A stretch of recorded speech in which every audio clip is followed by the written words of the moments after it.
Hey, Mike. Hello. How's it going? Good. Let me turn down the funky music. You and your funky music.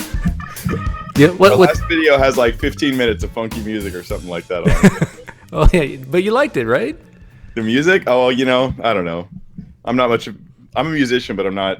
Please tell me you don't listen to musically Southern enjoyable. gospel music where they just talk about death.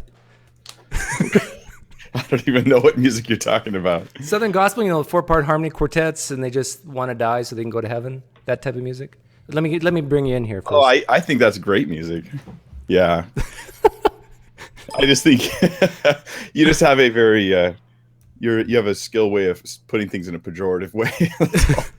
Hey, it took the 40 years of practice. Okay. Let me see. If I can Okay, get you so hold on. What I'd like to do, I'm ready this time, is post last the time link. you weren't ready. No, I wasn't. Oh. Post the link not for the tech side of things. It took me like 5 minutes just to post a few links. Oh, okay. I thought you meant ready for me. I don't think anyone's ready for Doug. Oh, come on. Okay. Ooh, look at that! I just hit 6,000 subscribers on YouTube. Oh, and you're the first to know, Doug. I wanted you to know. Yeah. Thanks a lot. It's a little milestone for me. What am I at? 797 something? I don't know. How long have you been on YouTube though? Oh, a few years. Since like But you got like a guaranteed subscriber base. You just say in church, "Hey, subscribe to my YouTube channel," and they come running, right? Our church doesn't have 6,000 members. Oh, really? Not really. Okay, so let me go. I guess I could go to PineCreek and then I can get your link right there, huh? Yeah, that's probably the best way to do it. Are you live? Yeah, we're live. There's hardly anybody watching. Nobody important's watching right now, so don't worry. Nobody important. That's good. Just Eric, Okay. Dan, show yourselves, Chad. My friend Dan's watching. He's used to be a professional Johnny Cash impersonator. Really? Yeah. Do you like Johnny Cash? I have no opinion of Johnny Cash. Okay. Yeah. No opinion means you don't like him. No,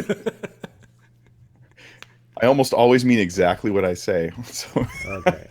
so I literally have no opinion. I mean, I can't even think of more than one of his songs. Well, let me introduce you while you're doing whatever you're doing. Okie dokie. So Mike is a youth pastor, correct? Yes. Do you hate it when people call you Pastor Mike? Do you like it? Indifferent? I'm pretty indifferent.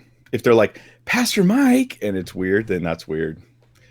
But I really don't care about titles. Although I think titles have a purpose and a function. Okay. Yeah. So you're a pastor, a youth pastor in a church somewhere in San Diego, is that right? And in Bellflower, California. Bellflower, okay. Yeah, so South LA County. Okay. You've been a Christian for most of your life, correct? Yeah, more than not. I would characterize you as a evidentialist Christian. I'm not sure if you're Calvinist or Armenian leaning. I would characterize you as fairly fundamental, and please don't take offense to that, but would you agree? I hate to quibble over terms, but fundamental is such a loaded term nowadays. Yeah, what I mean by that is like I wouldn't use it. you take the Bible more literally than not. Like you're not one of those weak-kneed liberal type Christians. I'm not a liberal. I'm a very conservative Christian, and I absolutely believe the Bible is the Word of God. I believe that what it proclaims to be true is true. Right. That's probably the best, And most accurate way to. Yeah, and I appreciate that. I'd rather talk to guys like you than a Christian who says, you can make the Bible say whatever you want. And Yeah. what else should I say about you? You're know. married. Mm-hmm. We had a great conversation last time. I thought it went too long though. We got to make this one a little shorter. I agree. I think we've actually kind of covered everything already, so we should do it again sometime. Yeah. Good night, Al. Yeah, I'm looking a little too white. Is that a racist that's comment? yeah, but it's true. Let me turn down the brightness here, because we can't start until my coloring's good. Okay, hold on. You might hear noise for a second. So There we you're go. just tweeting this out, or are you I'm live? done. I tweeted it all out. Okay. It's tweeted. Okay. All So right. So the topic yeah, today is morality, right? morality. Okay. How do you want to do this? You want to give definitions first? Like, what do you mean by morality? What I mean by morality? Or maybe objective morality versus. I think definitions is where we should start because then we can hold each other accountable to it later. Sure. What I mean by morality is I think morality is a personal thing. Ethics is more of a community thing. So when I hear the term morality, for me, I think about how I view things in terms of right and wrong, good or bad. I'm okay with even using the word evil. No problem with that. I do believe in objective morality, but probably not the way you think of it. And I can explain if you want. Please do. Okay. So I basically view objective morality being objective in comparison to how you define morality. I'm sponsored by Target, by the way. I should let you know. Oh, I you just want to didn't? get that out of the way right now. You're one of the few Christians that didn't boycott I'm, them. I'm one of the few conservative Bible believing Christians who's officially sponsored by Target, but only in the sense that I have this cup that I bought. Okay, so objective morality, basically, I define morality as being X. When I see something going contrary to X, I can say objectively that it's not moral. That's what I mean by objective. So I don't view it probably in the terms that most Christians view it as something outside of all mankind saying this is right or this is wrong. It's more of a how you've defined it. And then, like, I would be objectively wrong to call you Peter right now based on Okay. how your name is defined. Okay. So you believe in objective morality using a subjective standard. Exactly right. Okay. So, And I would argue do you you, do the exact same thing. yeah, but I don't. But you do. No. So, but we'll talk about that. So, Okay, so that's yeah, you define your what. stance is you believe in objective morality based on a subjective standard. Correct. I'm just saying that again so I can get it. That's a fair representation of you. Yes, and as always, how I define what I choose subjectively as my morality, I could be wrong about. I think there's some things we can get very, very close to saying that something's always, always, always, always wrong in all time in all history. But anyhow, Yeah. your turn. So wait, when you say "but you could be wrong," just for clarity here, you could be wrong about morality. Do you mean that you could say in a moral situation that guy was wrong for doing that, and then later find out that that was a bad judgment, that he was actually right for doing that? Yeah, and I think that's a good thing to admit when you're wrong about even things like morality. Okay. I'm writing things down so I don't forget them because I want to come back and address that later if I can. Yeah. I don't think you'll find me. I'm hoping you won't find me contradicting myself because I've talked about this so many times. It's in the. Yeah. Well, I do think you already did contradict yourself. How so? Do you want me to do that now, or do you want me to tell you where I But stand? yeah, no. You first? do what your. So I wrote it definition down is. so we could definitely come back to that. So let me just say where I stand. I believe that there is such a thing as objective moral values and duties, is a nitpicky way to put it, but it's a good way to put it. That that these things really truly exist, and that when humans observe behavior and observe that there's a moral quality to that behavior, that the rightness or wrongness, goodness, badness of it, in a moral sense, that we're actually observing something that's real. It's really wrong, to run over your neighbor's dog on purpose because you don't like its barking. That's really morally wrong. And no matter what anybody else thinks, it's actually wrong. That's the objectiveness of that morality. It's independent of humans' opinions about it. Yeah. So far, I don't mind your definition. Like, in fact, you didn't mention God once. No. Okay. So I think that the fact that those morals, that what I just said is true, is evidence for God. And that's where you're not going to agree with me. but I believe it's evidence for God. And in fact, a recent video I did, I know you said you watched it. At least I think you watched it. No, I don't think I've watched any It video was you've like done 2 weeks ago. On morality, but go ahead. 2 or 3 weeks ago. I dealt with some evidence for God things, just really quick summaries of some of the arguments for God's existence apart from science. Oh, you're talking the about Bible. William Lane Craig's the one he always uses. Yeah, the moral law argument for God.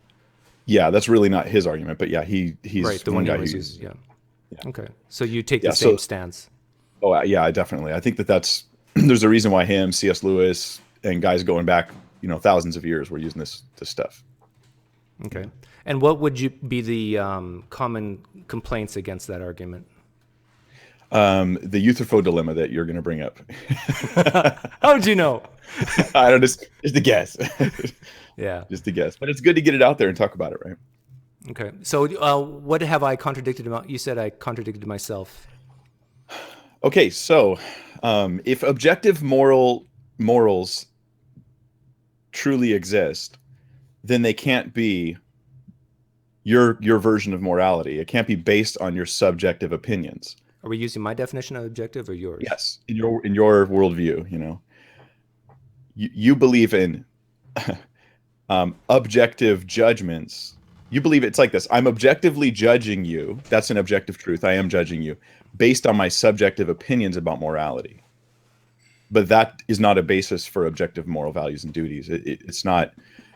You're sort of, I think you're contradicting yourself in that you find a way to use the word objective while describing subjective moral values and duties. I still don't see the contradiction. Yeah. Well, your atheist buddies do.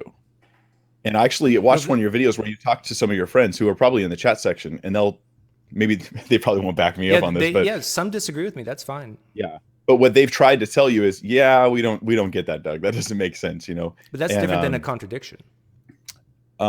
Because you're inherently contradicting yourself when you claim to believe in moral values and duties that are supposedly objective, but they're based on your subjective opinions. I don't think you understood what I mean by objective. Real, whether anybody agrees with it or not. That's not how I'm defining it, though. Okay, well, that's what objective means. But did you understand how you're redefining objective so that you could smuggle it into your definition? But isn't that exactly, Mike, isn't that exactly why we each defined it? So we can come to this conversation understanding what we mean by the terms when we use them? Well, when we enter a conversation about morality, we're not really supposed to be entering into it redefining terms to suit ourselves. I mean, language, for it to work, we've got to share definitions. When I say the word objective morality, objective to mean, when I I say, say, typically. I'll say it again. When I say the phrase objective morality, what I mean is that just like on your birth certificate, it says Mike as your first name. Yeah. And if I was to call you David, I'm objectively wrong based on the definition of how your first name is on the birth certificate. That's true. That's what I mean. But now you could change your name legally. Yep. And after you change your name and I call you Mike, I would now, in the first case, be objectively right, but in the second place, be objectively wrong because you changed your name legally. Does that make sense? It makes sense. So but there's a case where there's a case to do with your argument. There's a case. I'm not making an argument. I'm telling you my definition. There's a case where I've called you Mike in one case and was objectively right, and called you Mike in another case and was objectively wrong. What changed? Time and how you defined your first name. True. Yeah. That's what I mean when I say objective morality. Yes. So the problem is that names are not a good parallel for morals, because names themselves are subjective, agreed on conventions. And so what you're saying is you're giving an analogy from an agreed on convention to then say, my morals are like this. They're an agreed on convention. But that doesn't then make them objective, because the name example in the first place isn't You don't have a to, simple Mike. You don't truth of have to. You reality. don't have to like my definition. I'm not asking you to. Well, I'm I just don't like letting it, you but know. I'm just letting you know that when you hear me yeah. say objective morality, that's what I mean. But I completely, I think I understand your definition of objective morality, and so when you use it, I can enter your worldview and understand you. And all I'm asking is you enter mine and understand me. So when you say you believe in objective morals, you don't actually mean that there's real standards by which all humans ought to be judged by. Yes, but these real standards does not include a God. No, wait, so there are real standards. Yes, and those real standards can change. But that doesn't make them any less real, does it? So is it the standards change, or is it No, that the situation you're applying the standard to changes? I believe Like, that. for instance, my name changed, Right, for instance, right? right. That the situation changed, but the standard is you call someone the name that they No, are. no, I'm saying even sometimes the standard can change based on new evidence. So, So let me put it this way. thousands of years ago, I believe, in other words, morality can evolve.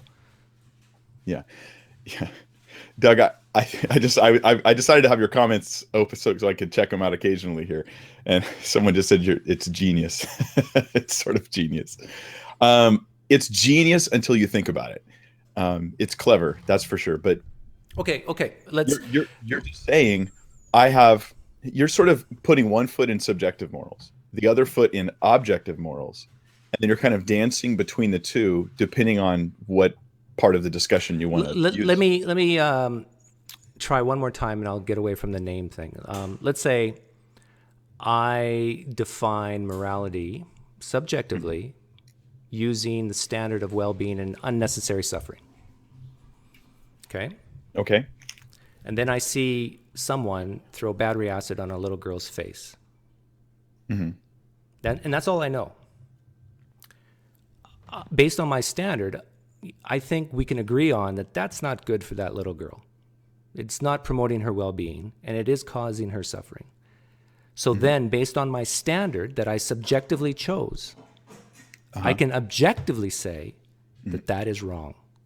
So, so there's another example of how, and again, I'm sure you disagree with it, What but you're saying, this is where you're smuggling just the word objective into the discussion. What you described is entirely subjective. Entirely subjective. well, let me ask you this. Earlier, I said that I think you do the exact same thing, and I'm not sure if you're a Calvinist or not, but do you think you were free to choose the God you serve? Yeah. So haven't you subjectively chosen your God? What does it mean, subjectively chosen my God? Well, you as the subject, Mike, Yeah. chose to worship Yahweh, Jesus. This is called the fallacy of equivocation. We're just using words in sort of No, unequal ways no, across the board. Which word am I using in different ways? Objective and subjective. Okay. So, like, the fact that I am the subject of our conversation, does that make my existence subjective? I won't even use those So words. these are different meanings of different words. All I'm asking is, did you choose the God you worship? Yes. Okay. Now, you freely chose that, I believe, right? Yeah, I believe I did. Okay. Yeah. So you freely chose to worship the God that you do, and with that came a standard of morality. Not exactly. I mean, I already had a standard of morality. Before you chose? Before I was a Christian, I still had morals. Okay. And so do you. And I believe you have So objective morals. the morals that you had before you became a Christian, where did those morals come from? How did you choose those? Okay, when you say just to come from is bad. How did you choose them, Okay, how did I choose them? or didn't you? Like, how would I decide what was Yeah. proper or not proper? Yeah. Oh, it was based on intuitive, internal, like, sort of automatic things that go on inside a person, as well as cultural conditioning Okay. and training and teaching from others. So it's kind of a combination of things. But where do they come from? Well, I mean, in that sense, the morals were around before I existed. I'm just coming to know about them. So So you before you became a Christian, you had this standard of morality, and it came from, or you arrived at it through culture, through reasoning. What else? Through intuition. and through nature, it just seems to be we're hardwired with Okay. morals. Okay. Now, do you think that all that could have happened without a God? My awareness of morals, could it have happened with? I don't think that the universe and my existence could have happened without a God. So no, I don't think any of this would have happened without God. So you had this moral base, and then later on, when you became a Christian, you then assigned that morality to that God. Is that correct? Assigned. Yeah, you said he's the source of it, or the reason for it, or the He's the standard foundation. You foundation might for say it. he's the standard or foundation of it. Yes. Yeah. I would not have even had an answer to the question of how do you account for objective morality? I was 12 years old. I would have been like, how do I account for my new Nintendo? That's Oh, all I was thinking so you about. became a So Christian when you were 12? that's when I first heard the gospel. Okay. That changes things a little bit because, I don't know, kids at that age, I don't think, yeah. So basically, if you chose to worship the God you worship, and with that comes a definition of God, of who he is, what is his nature really like, Yeah. his nature becomes your standard. Is that correct?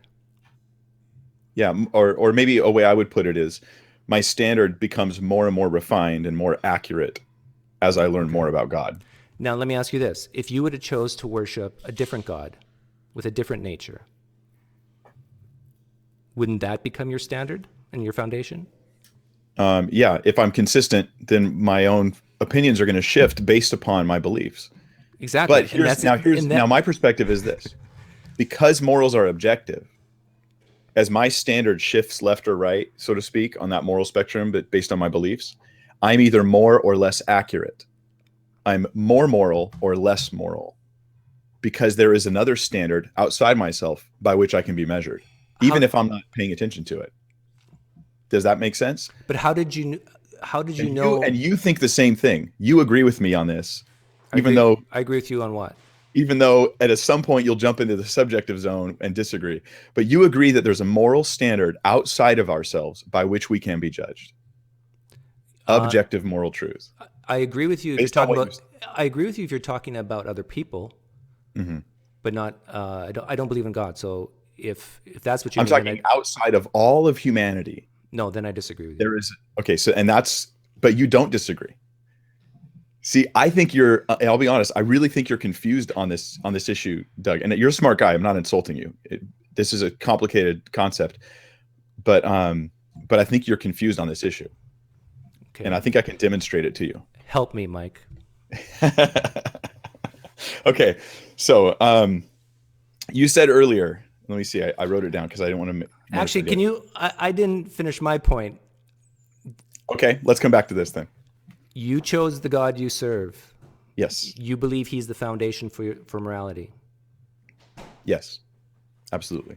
You also believe that you could have chosen to worship a different God freely. Yes. And it's a good guess that maybe you would have chosen that different God as the foundation for your morality. Let's say that I was. If it's a monotheistic God, yeah. If it's a polytheistic God, the whole thing breaks down. Because Would it be fair to say you subjectively chose the God you worship? define subjectively. That I subjectively chose, meaning in the exact same way I chose my standard for morality as being unnecessary suffering and well-being. I chose that. So here's the thing. You chose your God. The word subjectively doesn't make sense when you use it in the sentence. I subjectively chose. Mike, in the same way that I chose my standard for morality, you chose your standard because you could have chose this God or that God. That I agree with. I just think the word Okay. subjective is. And then when you see something going against the nature of your God, you call that wrong or immoral or sin.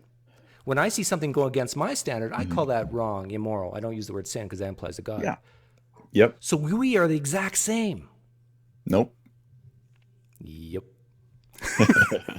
Yeah, on that point we are. On that point we are because But if you were a Calvinist, I would have a tougher time because the Calvinists would say, "No, God, I didn't choose God. God chose me." Yeah. And Well, I think both, but anyway, that's a whole different topic. So here's the thing. Here's what we're the same in.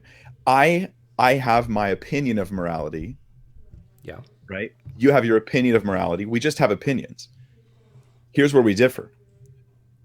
Morality is real in my worldview, which means that my opinion is right or wrong based upon how I can actually honestly have it measured against God, genuine morality. And then your opinion can't really be measured against anything because it's just subjective. It's just your opinion. okay. Let's say you're right.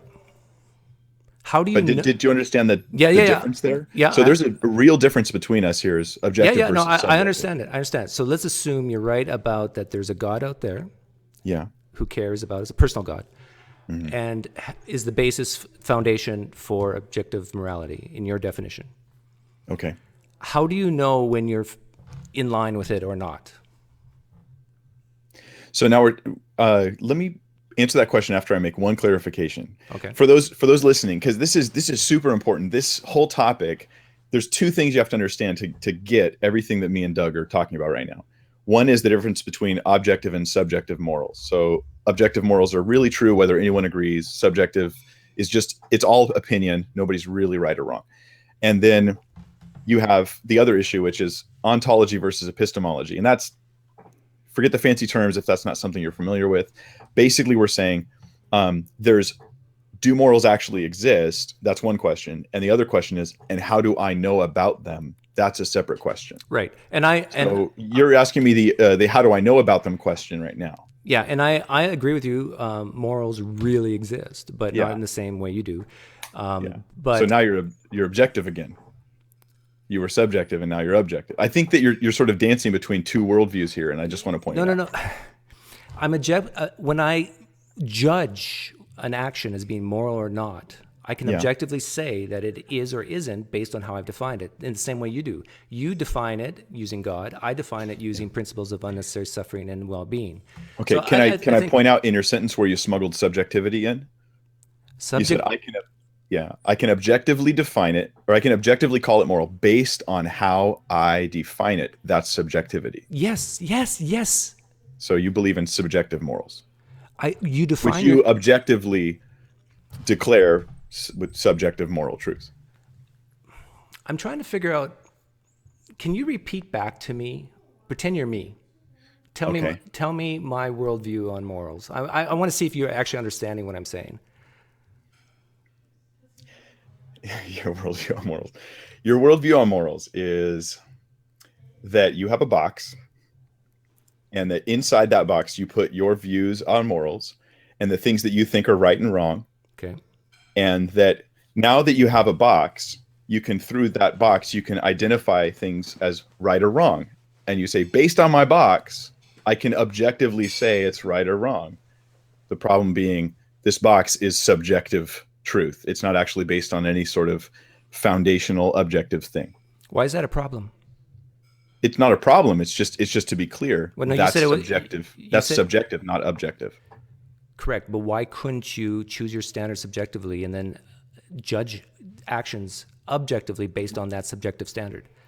Why is that? The word objective has no place in the conversation now. It's because the moral truths are not objective. Okay, it's just you are objectively, discerning. I get a feeling that you feel like that's just a word that cannot be used any differently than a theist uses it, and that's okay. No. It's not a theist. It's just the dictionary. It's just that's what it means. I'm using the term objective the same way as the dictionary uses it. Yeah. And I hate arguing over definitions of words. Yeah. So let's move on. But if I could just say, you're right in your use of objective. You're wrong in your application of that to your morals. You're objectively judging, but your morals are not objective. Your box isn't objective. Your use of the box. I never said it was. Objective. I've never said it was. And so now you're back in subjectivity. You're being a little disingenuous, Mike. No, I'm being completely. I'm not. I promise you, I'm not. I would never do that. No, when you say now you're going back to objectivity, I've never, ever claimed that what I put in my box is objective. Never. No, I said subjectivity. You just misheard me. No. You're making it sound like, oh, now you're saying this, now you're saying that. I've been consistent throughout. We can play So back the tape, Mike. I've okay, been consistent. well, I'll watch it again later. I like to check it out. Okay, But so but your morals are final. In final word, the moral beliefs you have, they're objective or they are subjective. The beliefs themselves, not the way you use them. the way you judge is what makes it objective. So once you have your definition and you see an action. So for example, if I see a woman being stoned for the act of adultery, in my morality, I will objectively say that action is wrong based on how I've defined what is wrong. And I defined stoning a woman for the act of adultery as wrong. Yeah. Now, in your worldview, you would have to say that is sometimes wrong and sometimes right, depending on what period of history you're in. So you believe in relative morality as well. No, I disagree, and I can explain why. But Why? in final word, I asked you the question. You didn't exactly answer it. What's the Not question? the standard. Okay, the way that you use your morals is in an objective sense. The question is, are those moral values themselves objectively true? No, I've never said they were. Okay, so that's subjective morality. We agree on that, right? I've said that like 5 times now. Okay. So that's the ultimate philosophical conundrum of, okay, are morals real or are they not? Are they subjective? Are they objective? What do you mean by real? You see it as wrong, but is it really, really wrong? Okay, Just is stoning a practicing homosexual really, really wrong? Not in your worldview. I'm asking your worldview. Is stone? Yeah, if I went out and tried to stone anybody, that'd be wrong. No. Really, really wrong. For all people in all times in all tribes. No, not in all times in every possible. Oh, so it depends on situation. the circumstance, doesn't it? Yeah, it does. Yeah. Well, Yeah, of course it does. that's subjective. You got to look at each case one by one and look at it for what it is. Yeah. So You see what you're this saying? is- So do you you're just really? confusing terms, though. But the moral values I'm using to decide whether in this situation or that situation it's right, those are objective moral values and duties. But you can't say that it's really, really wrong to stone a practicing homosexual, can you? It's no, Okay, because it's too vague. right. You have to look. So I think we're now getting into an area of Is it agreement. really, really wrong? Is it really, really wrong to cut people open in their stomach Is it really, really wrong to cut people in the stomach? in all situations and all times? No. Okay, and why? Because there's times where it's right, but it's based on the same operating moral principles applied to different So situations. now we have a place of agreement that we see actions from one human being to another, or even between species even. We have agreement now that we have to look at each case and look at the circumstances. Are we agreed? We do agree on that. Okay. And then let's say we both look at the circumstances and you come to a conclusion that it's wrong. Maybe I come to the same conclusion. I agree. It's also wrong. The difference between us is I think my conclusion is right, whether or not anybody else agrees. And you think your conclusion is simply based upon your own opinions. Well, how could you possibly make a judgment if something's right or wrong if your judgment doesn't matter? No, I didn't say your judgment doesn't matter. But you're saying that there's some truth out there outside of you and everybody else. Yes. But yet at the same time, you're saying that you have to make a judgment and look at each situation on its own merits, like the stoning of the practicing homosexual. So how do you do that? What you try to do is you try to make a judgment based upon that moral truth that's out there that should apply to this situation. Okay, if there's a moral truth out there that says that stoning the practicing homosexual is wrong, then that means it's always, always wrong, correct? Yeah, if that's the ultimate moral truth, that this is always wrong to stone people who practice homosexuality. But yet you then, said then that would apply to every situation. Although that's not, I mean, that's a really simplistic view of morality, but I don't hold to that. Perfect. I applaud you for that. I think morality should be complex and should be thought about and critiqued and discussed and reasoned. In other words, I do not believe in a morality system based on a rule book. Do you use a rule book? A rule? No, there's no rule book for morals. Not even the I do Bible? think that I think the Bible applies to morality. It reveals morality to us, but it's not like a. I mean, if you read it, Okay. there's no rule book like rule number one. Moral truth. Here's the first point. Here's the second. There isn't that. According to Scripture, God, put morality into our own awareness. We're aware of morals, and it's revealed because we do moral things. How did you come to the conclusion that your God that you worship is good? Because that's a moral judgment that he's good. Yeah. I don't see how it could be any other way. I mean, if God isn't good, then nothing is. You can't see it any other way? Yeah, if God's not morally good, then nothing could possibly be morally good. He is the standard for morality. He's goodness itself. So you have no foundation for objective goodness without God. Okay, so And I think most people will admit that. outsider test of faith coming up. You ready? I'm ready. Prepare myself. I won't even use another god. I'll just use Hitler.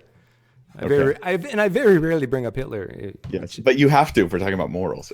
Yeah. Bring up Hitler.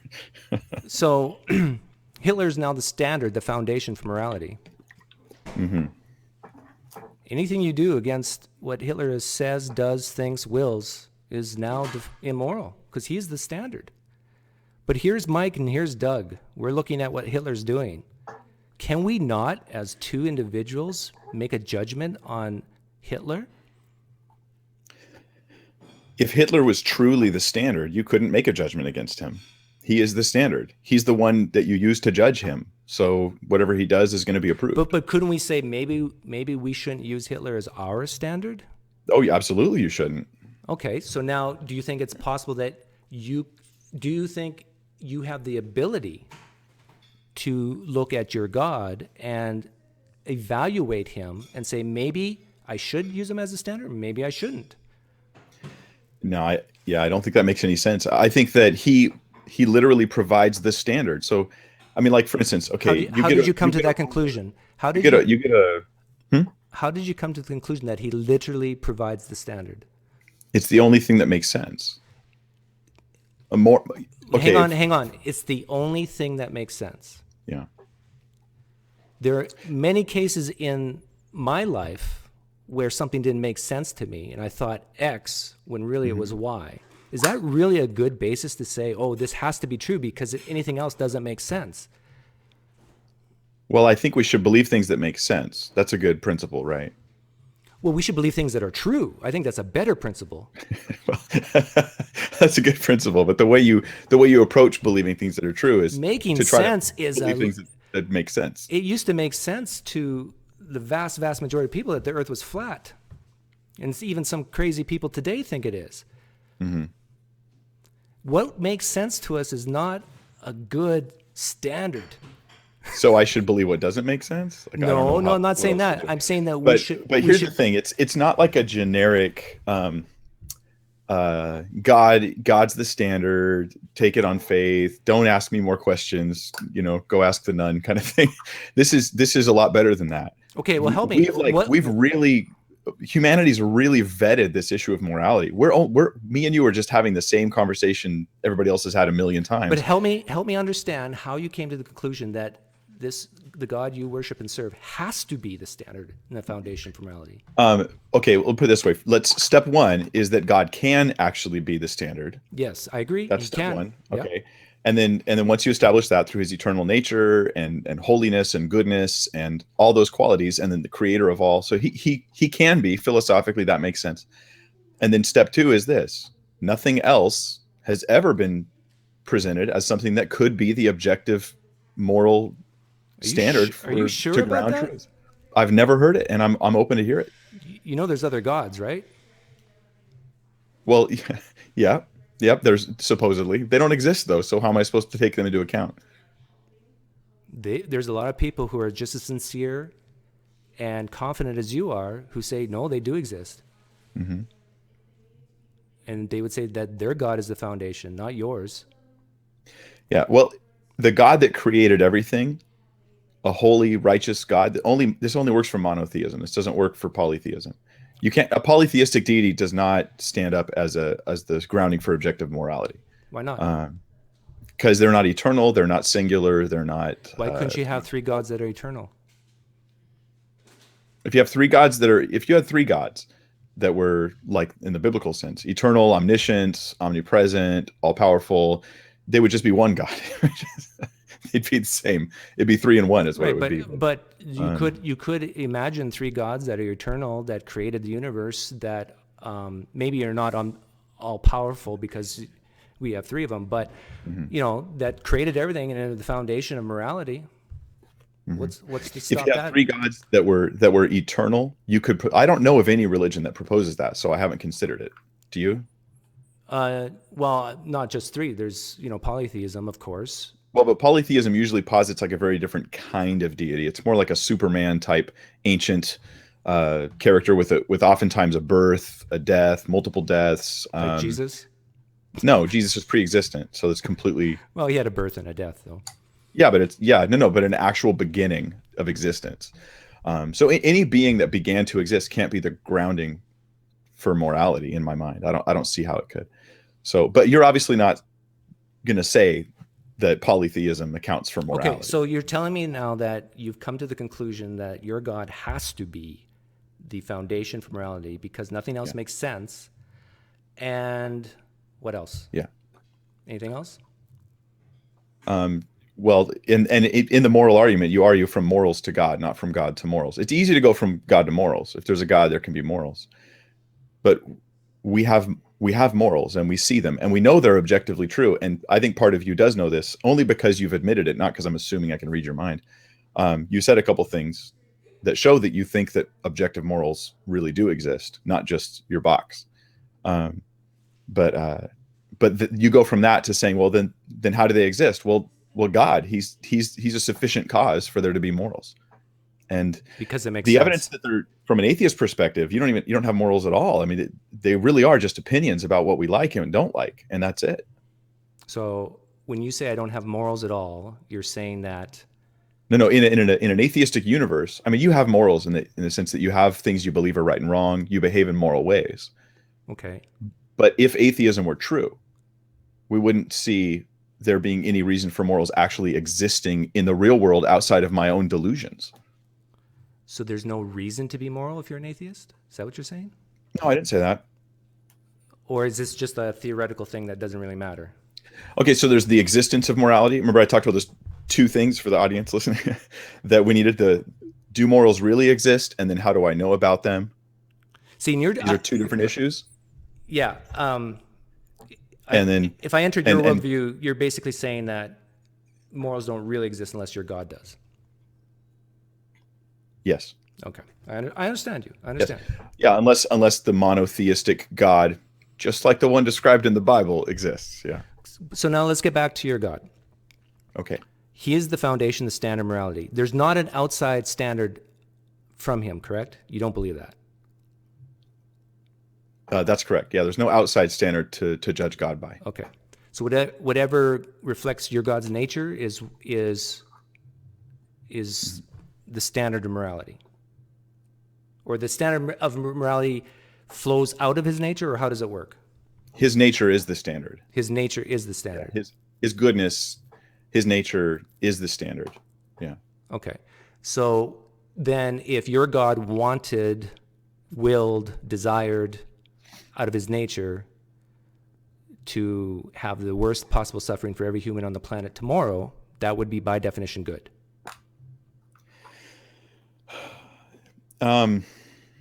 So if I could restate your question, what you're saying is if God wanted something immoral, then whatever he wants that's immoral would become moral. No, hang on. We're defining morality based, I'm entering your worldview. We're defining morality based on your God.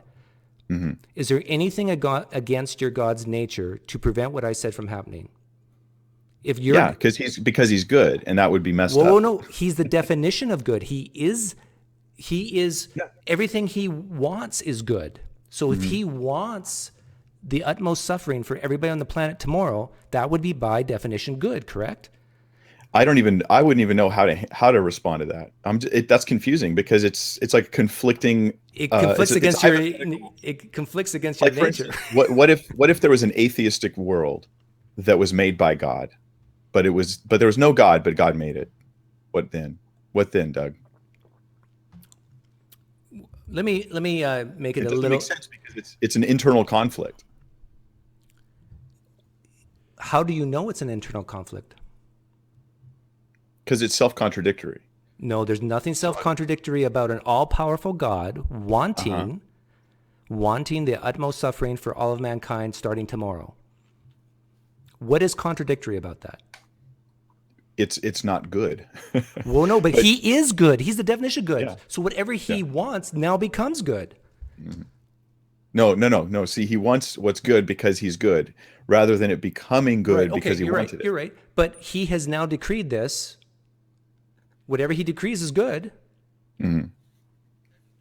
So in my worldview, God would never decree something like that because How do you that's not know? good. So it's inconsistent with his nature How do you know it's inconsistent with his nature? because he's good, he's holy. You're saying And you're then that holiness, that goodness has been revealed to us. he And well, so hang on. He's we're good going and to do he's holy, so he that. would Hmm. never cause the utmost suffering for all of mankind. Do you remember the flood story? Yep. Was that good and holy? Yeah. Okay. So if God want and he killed people there. I'm not even talking about killing. I'm just talking about suffering. Well, Mhm. I guess it could be worse, but so if God could do the flood and have 5-year-olds tread water for 30 minutes before they gulp down salt water or fresh water or whatever and die a slow and painful death, why couldn't God decree starting tomorrow the utmost suffering for all of mankind? Why would that be bad? Why would that be bad? So God's doing it. God, yeah, God being okay. So I'm not sure how the flood factors into this, except that you want to. No, I get why I you want gave to you bring it up. precedent. I gave you precedent. Yeah, it's worth talking about, but it doesn't seem to relate to this particular question. Tell me why that Um, would be bad or why that would be against your God's nature to will the utmost suffering for everyone starting tomorrow. so it's like saying, explain to me why something that's against God's nature would be against God's nature, But what makes you think it's because his against nature. what makes you think it's against his nature? If he willed it, it's good by Yeah. definition. No. So do you think things in my worldview? Do you think things become good because God No, wills it them, is good. Whatever he or wills, or rather, decrees. he's good and he only wills and does good things. So then you suggest, what if he willed and did something evil? Would that evil become Whoa, good? whoa, whoa, whoa! No, I'm he not saying wouldn't. That I'm doesn't not make any saying sense. he's doing something evil. It is by definition good. So if morality was somehow hypothetically different, I'm entering your worldview. Keep in mind, okay, I'm in your worldview now. If yeah, your and God if is real and if he's the foundation of morality, then whatever he says, thinks, wills, does, commands is by definition good.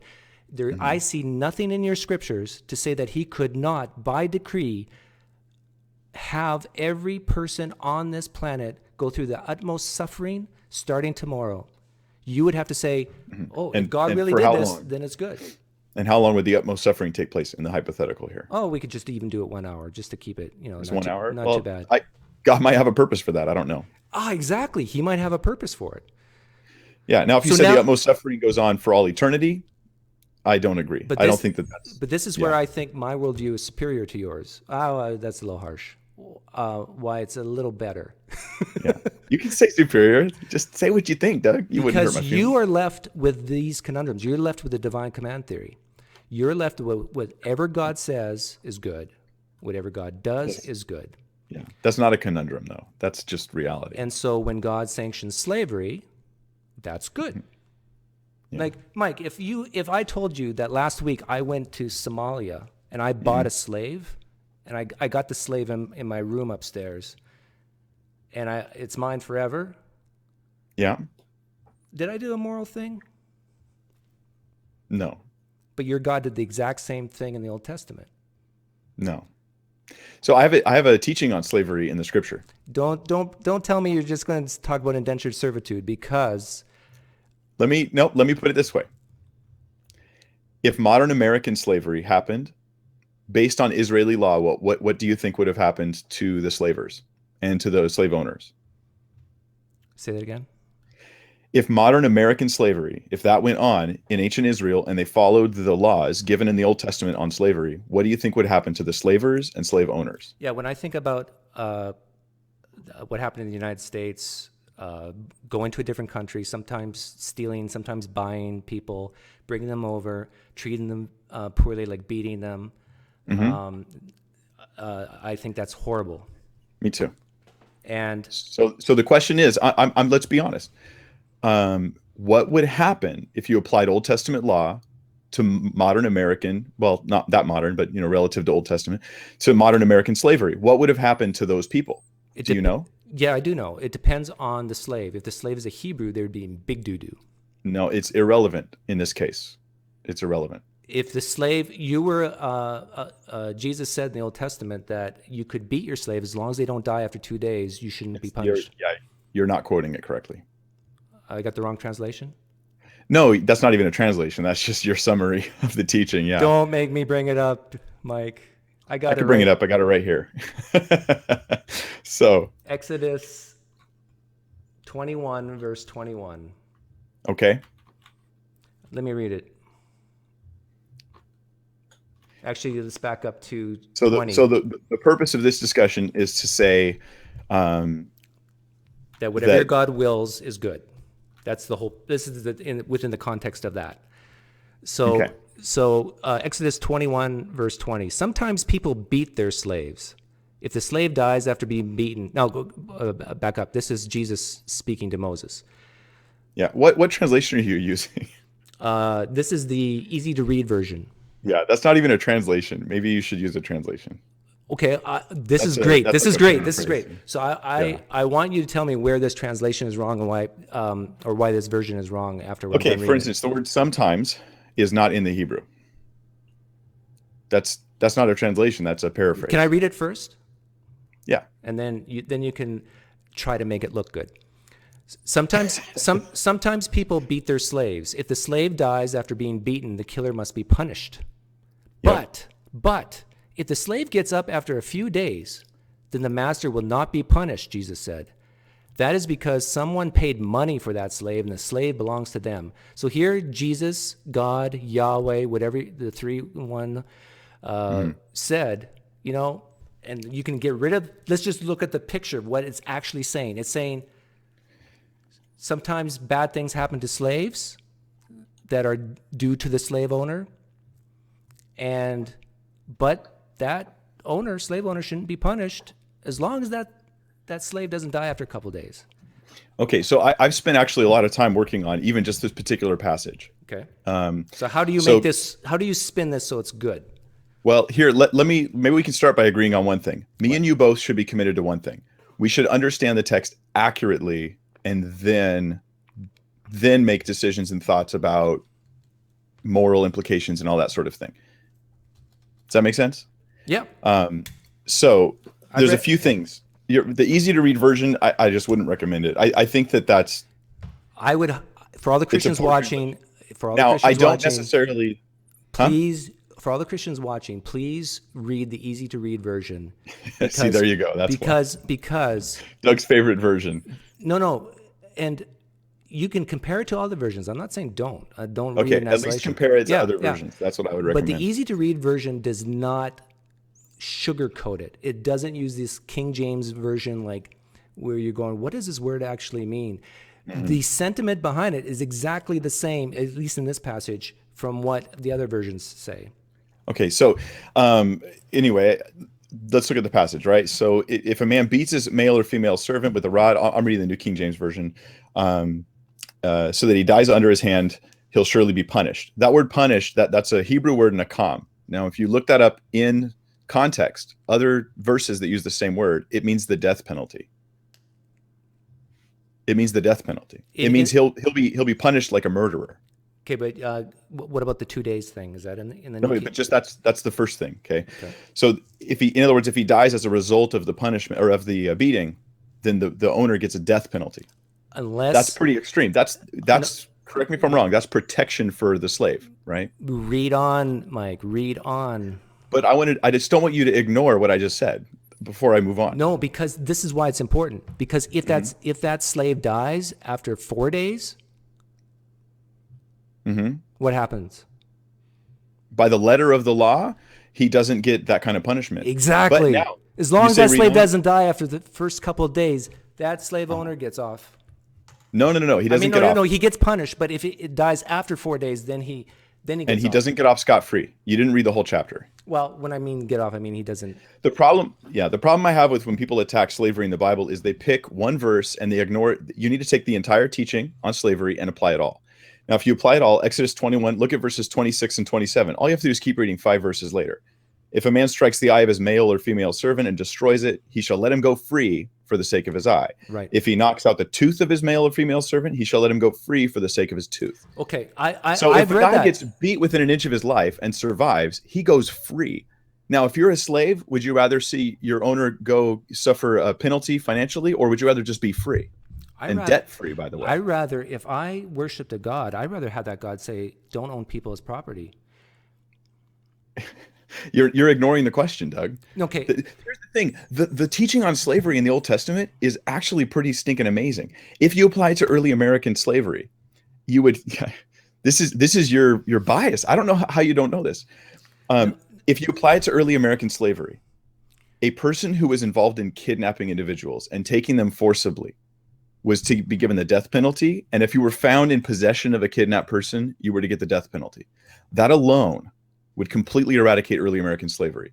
In biblical slavery of the Old Testament, what the law says is that if a runaway slave comes to your town, you have to provide him a place to stay, and you cannot send him back to his master. That's protection for the slave. Right. So to just act, I mean, if it wasn't the Bible, if it was like some other code and they were offering all these protections, you'd be like, wow, look at that moral progress. But it's the Bible, and there's reasons why some these people verses make so much more sense when you read them for what they are. These are men writing words on a piece of paper to justify their actions. Back 5,000 years ago, morality, I agree with you, was different than it is today. Mm-hmm. Slavery just ended in the United States how many years ago? Like, it's not that long ago. If they applied these laws to slavery in the U.S., it never would have happened like that. We would still have slavery ever, today, ever. maybe. If we applied these laws in the U.S., we might still have slavery. No, Because it would have been so good for the slaves, right?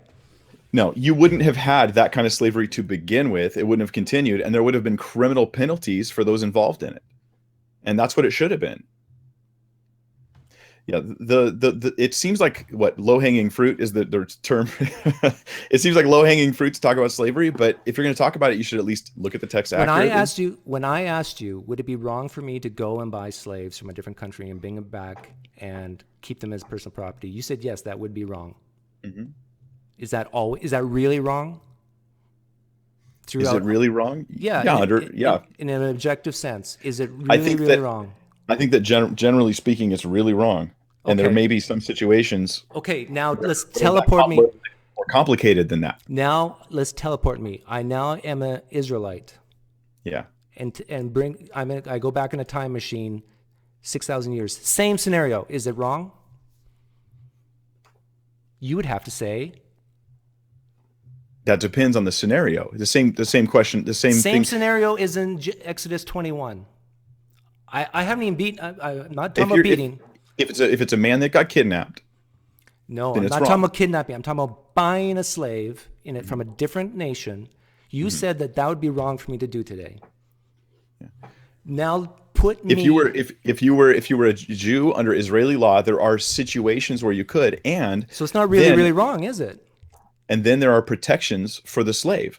Lots of protections for the slave. In fact, that's what most of those laws are about. Mike, I'm not talking about protections for the slaves. But you should, because that's the text you're criticizing. Mike, you said that it would be wrong for me to buy a slave and own it for the rest of my life.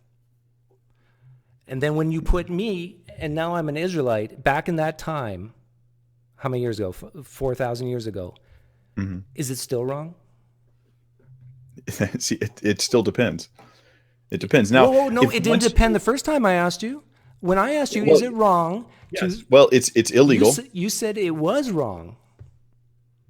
Yeah, because in your situation today, it is wrong because it's illegal. Now let's suppose you live back in the day and you're in a time and place where, in all honesty, if you're a Hebrew and you go get a slave and you buy one and bring him back Wait a and you minute. do it in the Wait a minute. legal Wait a minute. sense, You're saying it's can I wrong because it's wait, can I illegal? can I answer? And you do it in the legal sense where you're actually fulfilling the Old Testament statements about slavery, you have vastly improved that person's life. You're saying it's wrong because it's illegal, or because it goes against God's foundation of There's several morality? reasons. It's it's obviously more complicated than one blanket response. But That I agree with you. okay, so you Morality, agree? no, morality is complicated. But Oh, your friend Chet says I support slavery. This but is exactly the kind of, I'm going to ask you questions until I can just pigeonhole you. You didn't exactly do this, but until I can pigeonhole you and then blast you with like no, pejorative no. terms instead of trying to honestly understand what you're saying. What pejorative term have I used? Not you, your Chet friend.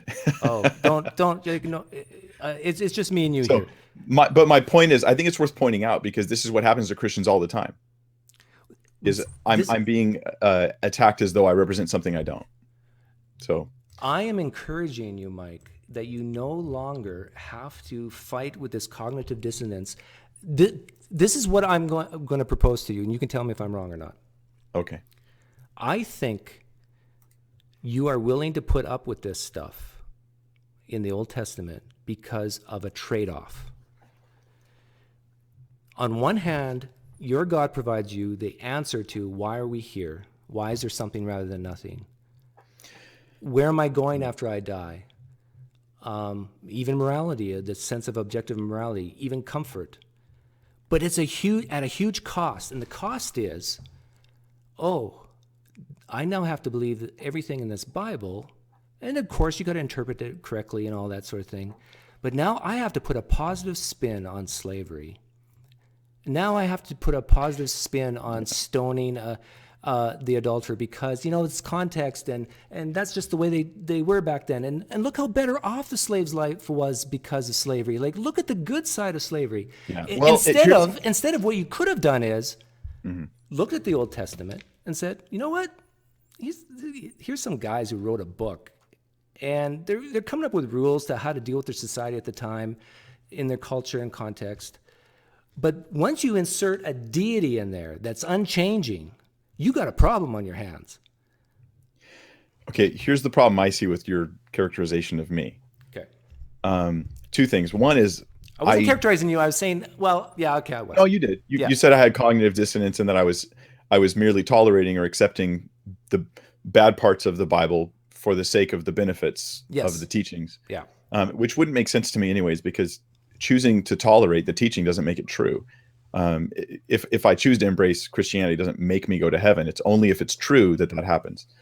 But I agree. the second issue is and so the first one is I don't have cognitive dissonance. I really believe the Old Testament's good. I believe God is good, and I don't think that there was a moral wrong in that. Now, the second issue is this: you fully admit and celebrate that moral issues can be very complicated, but then you impose artificial simplicity on the Old Testament situations that you want to bring up to demonize. Oh, I admit that some of the things in the Old Testament are hard to understand. I'm not saying that it's easy to read all the time. But I just gave you specific reasons why we should consider more deeply the issue of slavery in the scripture, if nothing else, and showed you how there's some really wonderful protections for slaves, but it's as though it doesn't matter to you when that should matter, because that's sort of your whole point. No, you haven't answered I'll almost do it in true and false format. True or false? Did God say you could buy foreign slaves in the Old Testament? Did God say you could buy foreign slaves? True. Thank you. Not you, but yeah. Did God say he certainly allowed for it in the Old Testament law. Okay. Did God say in the Old Testament that you could hold these slaves forever? Foreign slaves, not Hebrews. For their Okay. their life. Mm-hmm. So now if I can ask you a couple questions. No, let me do one more. And did God say that if you beat your slave, as long as he doesn't die after 2 days, you won't be punished? True or false? That I think that's a falsity. That's why I pointed out the definition of the word punished. It really means death penalty. And there was punishment. Read 5 verses later, and it talks about how the slave goes free. And that slave may have owed that owner a ton of money. They might have been working it off. But you could beat your slave without plucking out their eye. That the verses you're talking about. You get to. What do you think the point of the law is? If they lose an eye or a tooth, yeah, but if you hack their toes off, that's okay. Come on. The point is, instead of punishing the owner in a different sense, I'm talking about beating with a stick on their back or something. Yeah, if you have the equivalent of knocking a tooth out or an eye out, if you have that type of punishment going to the slave, they go free. That's an incredible, isn't that true or false? Is that not an incredibly high moral protection for the slave compared to everybody else in the world? At that time? At pretty much any time where slavery's existed, which is now is included, by the way. It's like asking, is horse manure taste better than cow manure? It's like no. See, this is okay, Doug. You're revealing your bias against Scripture. It's like you can't admit anything good about it. Oh, I admit I have a bias against Scripture. True or false? Here's a true or false. Yeah. When the Bible not all Scripture. When the Bible gave a command for the Jewish people that if a runaway slave came to their town, they were to take care of them and not send them back to their master. Was that or was that not a wonderful thing? Yeah, it was gorgeous. Do you see the difference? You can't even say without being sarcastic. So no, wait. You don't. It's like you don't see it for what it is. You see it for what you wish it was, or are worried it might be. It's like I say a bad thing about slaves, and you say, "But Doug, look at this though. Look at this though." But there's still this. No. That's different. See, I'm not telling you look over there and for distraction. I'm saying here's the issue you brought up. Now look at it carefully and thoughtfully. I'm asking you to analyze it, not just to, make a blanket statement that doesn't. And really I'm apply. asking you to consider the possibility that this book, the Old Testament, you can even keep the New Testament for now. Oh, thank you for that. But view the Old Testament as a book written by men. And if any Christians watching this who think I'm just full of it here, try this challenge. For 1 hour, read the Old Testament like it was written by men and read those really tough parts that we're talking about. And my prediction is that you'll say, wow, this makes a lot more sense now. I've heard you share that before.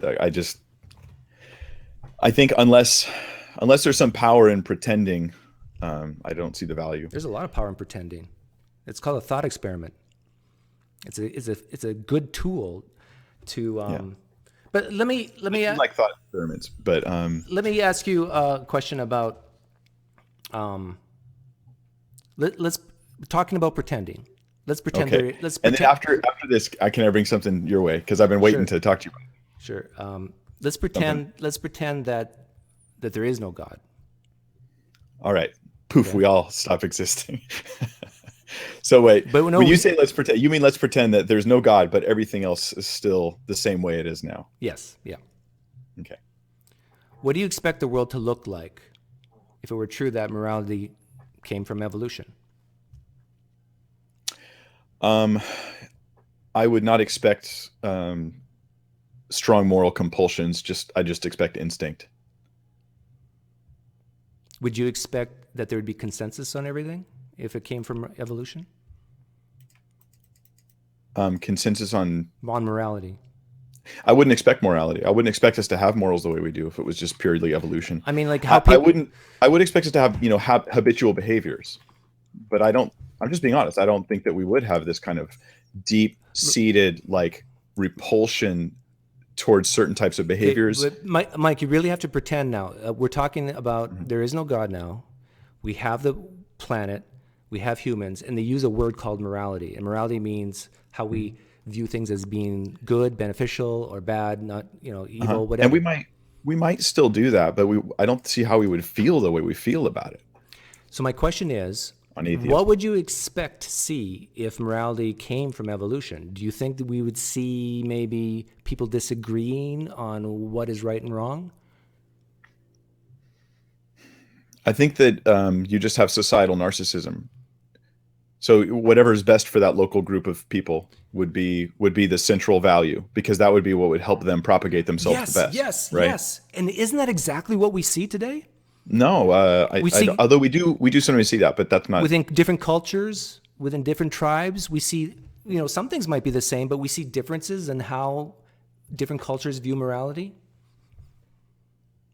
There's some people cultures view things differently, but I would think that morality would be purely, if you're going to say that there's an evolutionary source for it, for our awareness of morality, not the existence of morality, those two very different issues, then you're going to see morality as purely a pragmatic, what propagates the genes, what gets this group to have more babies than that group. That's the only morality you're going to see. Well, no, So evolution for instance, also. like why would we be monogamous? Because that doesn't produce the largest number of offspring. Well, and they're probably, I don't know, 50,000 years ago. I don't know. I'm not an anthropologist, but I don't think monogamy was the rave back then. So monogamy would be, like Sam Harris says, he thinks monogamy is a bad idea. He thinks you're not wired for it and it's a bad idea. Depends who you're with. So in other words, it's not a good idea. But here's another thing, like a Wait, real quick, if I could just know, I'm Yeah. curious. Do you think monogamy is a good moral value? moral value. Yeah, like monogamy is right and good morally. One bride for one husband. I don't think it's a moral issue. Okay, so As long as if they're- someone was as long- polytheistic, As long as the people are consenting. polygamous, As long as the people are consenting, if it's, if it's just one man, one woman, and they're consenting, of course, that's. or one man and two other men and three women, that wouldn't matter to you, right? As long as they're not hurting anybody else, no. Okay. If it's all consensual. Yeah. So this is what happens when morality becomes pragmatism. It's not.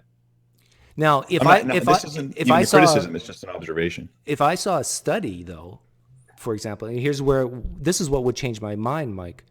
If I saw a study, Yeah. or not just one study, but if the preponderance of evidence said that when it comes to reproduction, one man, one woman's better, then I would say, yeah, I think if you're going to have kids, then don't be in a polygamous relationship.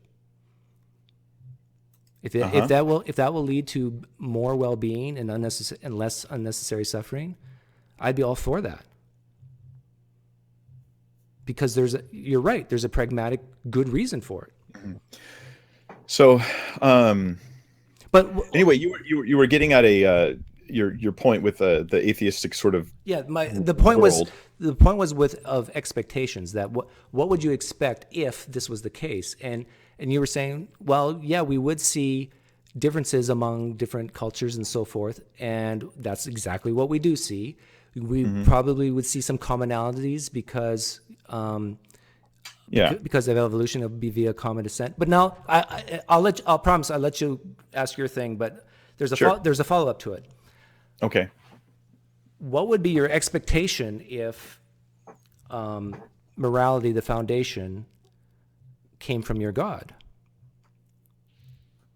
about how the world would look? If the Christian worldview is what I'm operating from, which I am, then I'm going to expect that that things would look very much the way they look.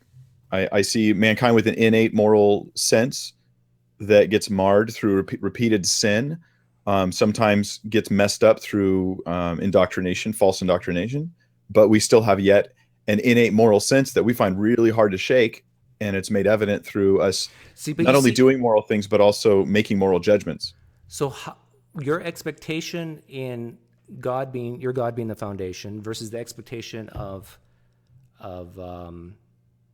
evolution and no God, and we're just talking about what we see, what we expect to see. It really didn't sound that much different to me. Well, except in one sense, in my opinion, I don't think evolution would account for the moral impulses being so strong, especially the self-sacrificial ones. I could see it being instinctual, but like I have a lot of instincts, but not like my moral impulses. In fact, they often go against my instincts. and they're a different kind of thing. You know, your sense of morality is like a whole different kind of thing than just an instinct. What's the difference between an instinct and this deep sense of morality that you're talking about? Like an instinct. Okay, so I hear a loud noise, and my instinct is to turn, and my eyes get bigger, and my ears focus in on whatever that thing is, and that's like an instinctual thing. You know, I smell food and I salivate. That's instinctual. Um, I I see somebody walking across the street and a car's about to hit them, and let's say I don't say anything, and that wrecks me. A car hits them, it wrecks me, and I'm just ruined because I'm like, I can't believe I didn't help that person. It's just a whole different kind of category of thing. My moral sense of both guilt and shame, as well as judgment and righteous indignation. I mean, all this kind of stuff is like very different. You know what yeah, that's a good answer. I would say the difference between, let's say, the moral reasoning versus the instinct is time, how quickly it's done. And my cousin Leon, I don't know if you ever saw him, he made a good point the other day about these Leon's the guy that lives in Pakistan? Yeah. Yes. Yeah. I saw some of the stuff you guys were talking about. Yeah, he made a good point the other day of chess masters, like the best chess players in the world. It's a very logical game. Yeah, I like chess. And yet the really good chess masters of the world are instinctual players.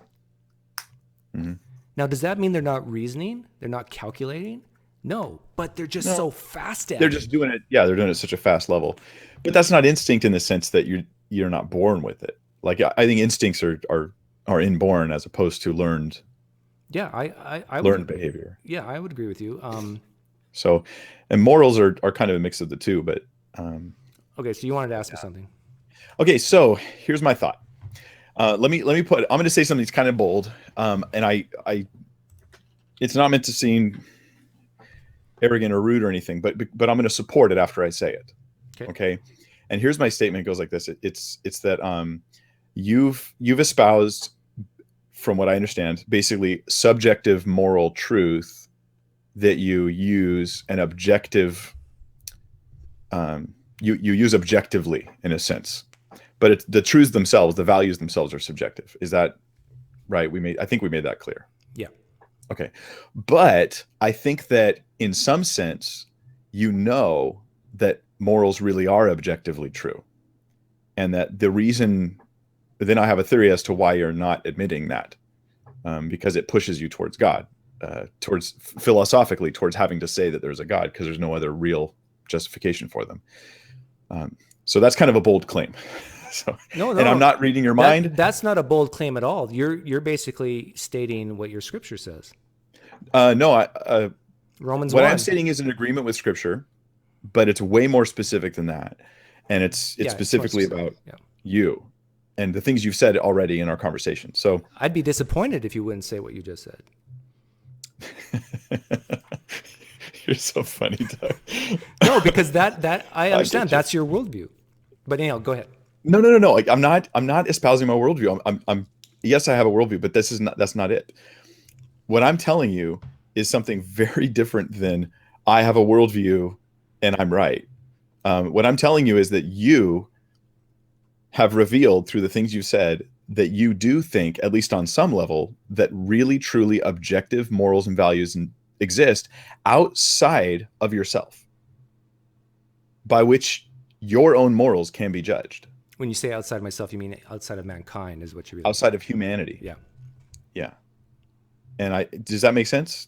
I'm still my listening. Claim? I'm letting you finish.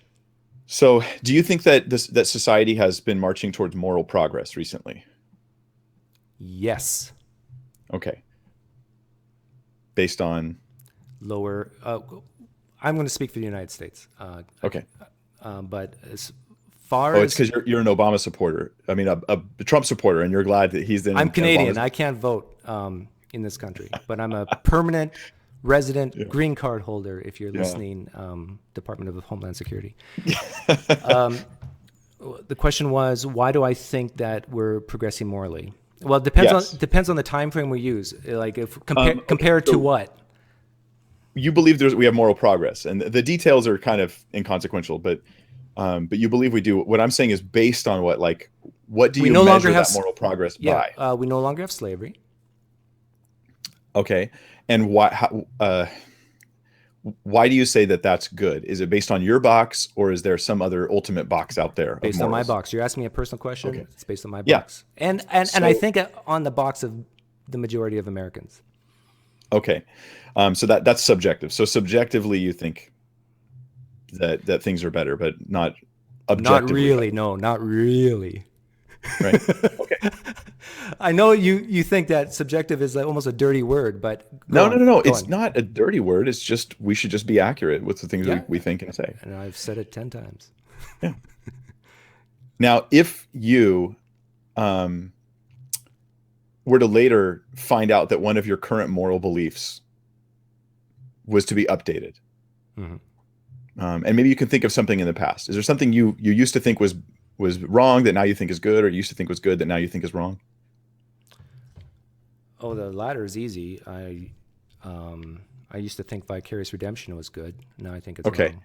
and now you think it's wrong. Now, were were you were you right? Did you grow more towards moral truth in changing that opinion?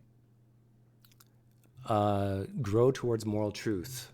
Did you What does your that change of mean? opinion, was it a movement towards truth? Your question implies that there's an objective moral truth outside of me. Your answer is going to imply that there's an objective moral truth outside of you. So I would answer no. Okay. Earlier you said though that could happen for somebody else. What could what? That guy out when we first started our conversation, the guy out, the hypothetical guy, he could have his own box of moral values and stuff, but he could be wrong. Yes. You said he could be wrong, or Yes. perhaps he's right and you're wrong Yes. People can be wrong, Mike. about morals, Yes. about moral truth. People can be wrong about morals. Yes. Okay, well then it's not subjective. Then you are therefore judging that by a box outside of yourself or him, which is why you can then be wrong. But that's only after the fact, right? So let's say we have a moral situation where I define morality as you shouldn't chop someone's head off. Okay? Yeah. And I see someone chop someone's head off. This is a really horrid example, but so then I'd say this was morally wrong. Yeah. But then we find out later that inside this person's brain was a nuclear bomb, a small one, and the reason why the person chopped the guy's head off is it is like snipping the red wire. Sure. So in doing so, let's say this is like in a mall in New York City. Mm-hmm. In doing so, saved countless lives. Let's say this person was a terrorist, and you and I, we see this unfold. Someone chops someone else's head off. We go, oh, how immoral is that? And then later, as the facts come out, we go, oh, this guy saved countless lives. Yeah. Would He we did a s- good thing. He did a good thing. So sometimes I wish we were omniscient, but we're not. Yeah. So do you think though that when we previously thought he was wrong, we were actually wrong? When we Didn't, previously condemned his behavior, were we actually wrong about that? when we condemned his behavior, Yeah, for cutting off that person's head. no, based on the knowledge we had at the time, we made a correct decision based on how we define morality. Both you and I would have looked at each other and said, that is wrong. So we were right then. He was wrong. If we never found out any more details, then he would have been wrong. But afterwards, we would have to revise our belief on that judgment because of new information. In other words, it's okay to change your mind, Mike, if when you get Well, new evidence. this isn't about changing our minds, though. No, it is. This is 'Cause about- you're talking about really being right or really being wrong or really being moral, really being immoral. Yeah. So there is no really right, really wrong, really moral. There's just our opinions. Is that do you agree with that? That's what you're espousing. Yes, I'm espousing that ultimately. What I just want to first kind of push you into your own corner and make you say, yeah, I admitted do that. think I admitted that. morality's like I favorite admitted that from colors. the first 5 minutes, Mike. Well, but you play with the word objective a lot, and then it I was know that bothers you, but I don't understand why, because I've defined it so clearly as what I mean when I say yeah. objective. And I know It that bothers bothers me. you. Yeah, it bothers me because it's In the not same clear, way it's that not accurate. what you thought you tried to paint me into a corner is exactly what happens with New Covenant, Old Covenant law all the time. No. Yeah, it's totally different because what I'm saying When is there's objective truth about moral values. you cannot That say, doesn't mean that doesn't mean here's what you want to pigeonhole me is that doesn't mean that every command is universal and obligatory under all okay, let's say you're situations. right. Okay, fine. But now that is almost irrelevant if we cannot know what these objective truths are. Would you agree with that? No, it wouldn't. It would still matter. It'd be relevant, but we can know. We can come to moral knowledge. That's why we can have this Is it discussion. Okay, so let's say you name something that you can. I'm talking about an action from one human to another human that you can know Yeah. is always, always, always wrong.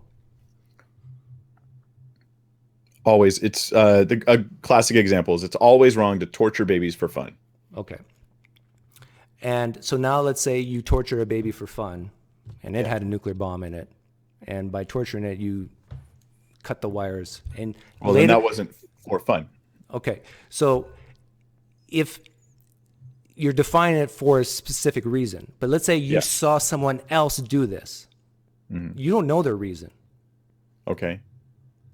Name me something that you can say is always, always wrong from one individual to another individual watching. And so you're the one making the judgment of whether or not it's right or wrong. You're not the person doing it When you don't know their reason. when you don't know their reason. Okay. Preaching a false gospel. It's always wrong, man. How do you know they're preaching the false gospel? What if they're Well, preaching? that's the condition. With the gospel they're preaching is false. That's the condition. Okay, so you're making it axiomatic. No. That's the scenario. You asked me for a hypothetical Tell me why situation. Okay. That's it. Tell me why it's wrong to preach a false gospel. Well, you're lying to people in ways that have eternal negative consequences.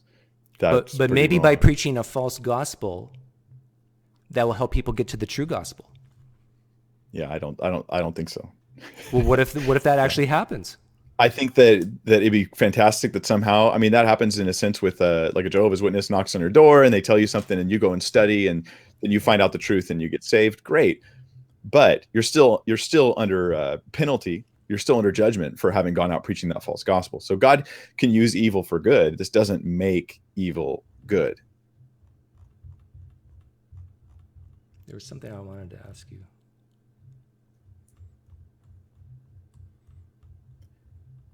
How long have we been going? I don't know. Let's see.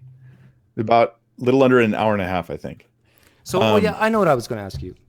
This whole concept of, I think we talked about this before, but you believe that whether you believe in God, your God specifically, or not, you can be moral. I think you said that, right? Yeah, well, you will be because morals are real and they're innate.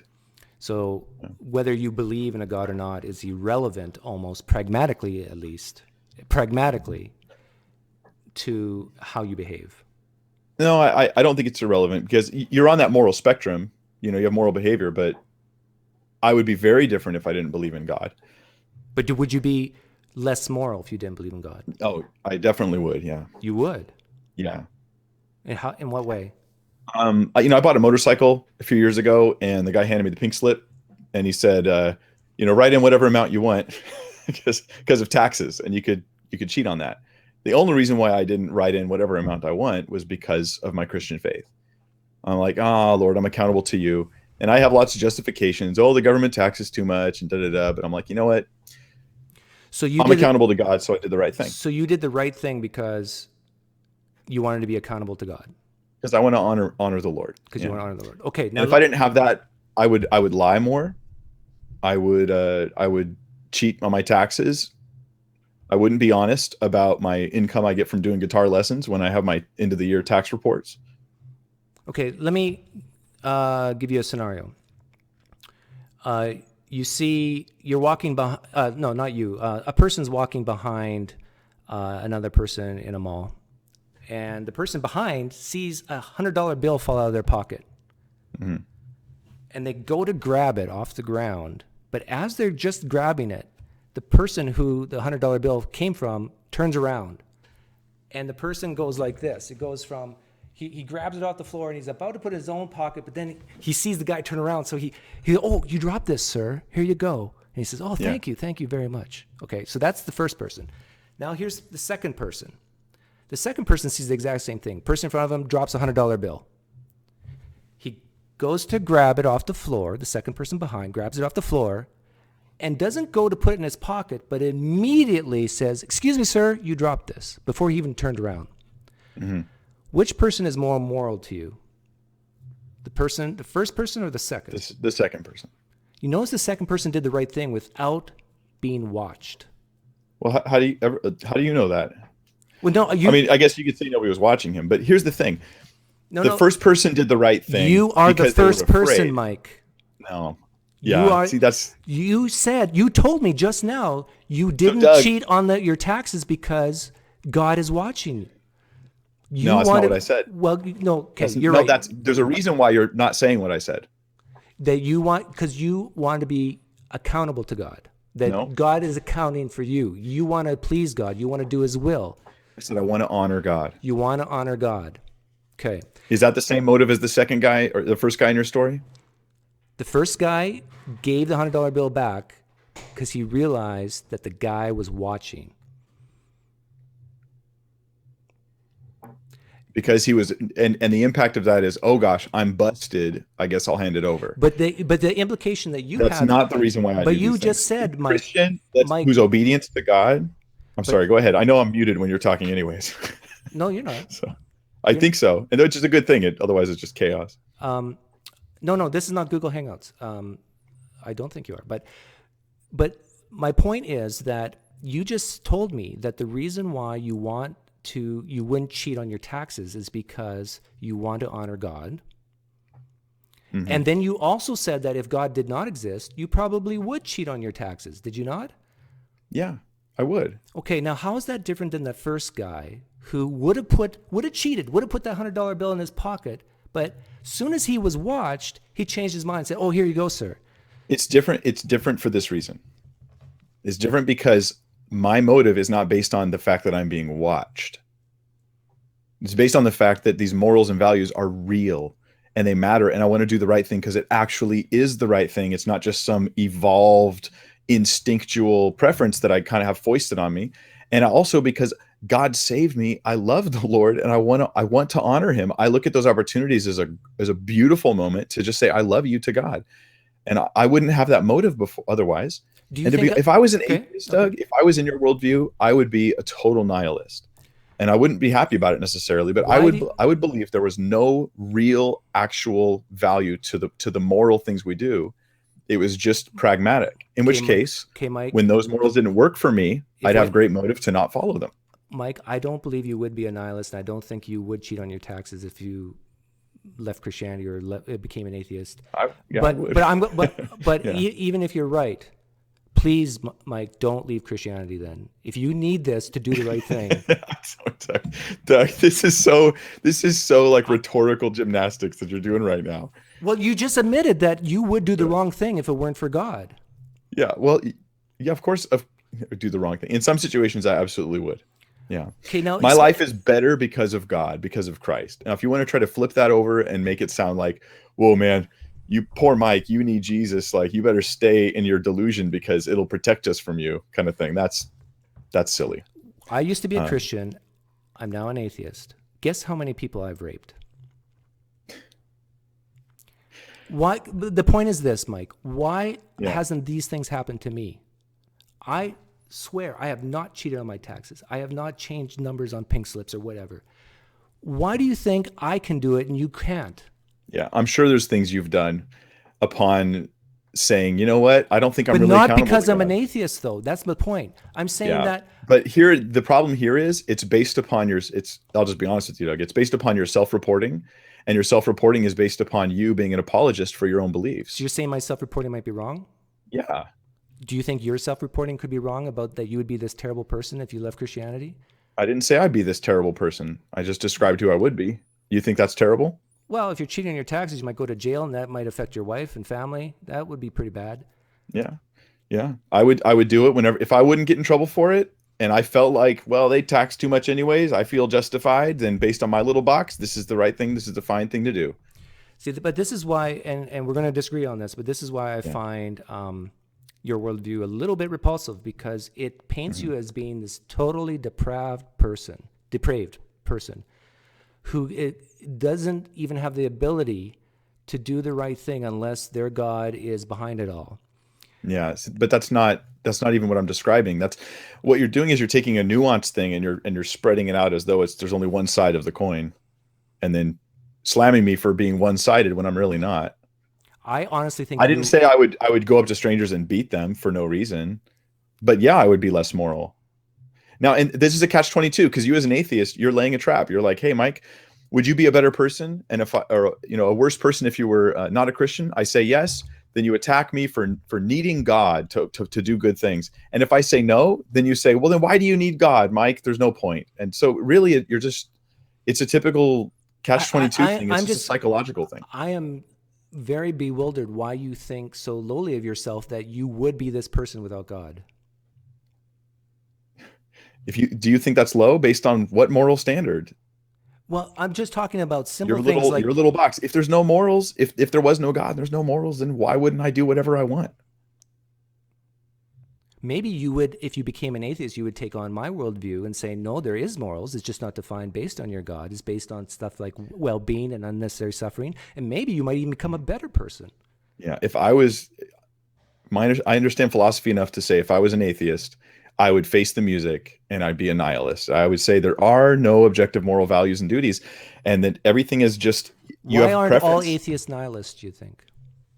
Because we have that's why I think you're not, is you do know about morals are real.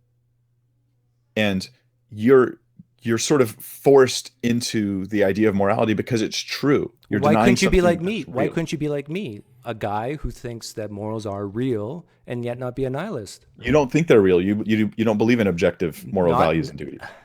I think we've been over this. I said they are real, but not in the sense of God looking down real. When you say In real, the sense of, okay, let me give you a hypothetical so I can understand your view. So I'm not going to cover the same ground we've already covered here, but if let's say that the Hitler example, Hitler succeeds, he takes over the world, kills and slaughters everybody who disagrees with him, murders the Jews, then he goes on and murders other races he doesn't like, and then he succeeds in brainwashing or killing everyone who doesn't agree with him.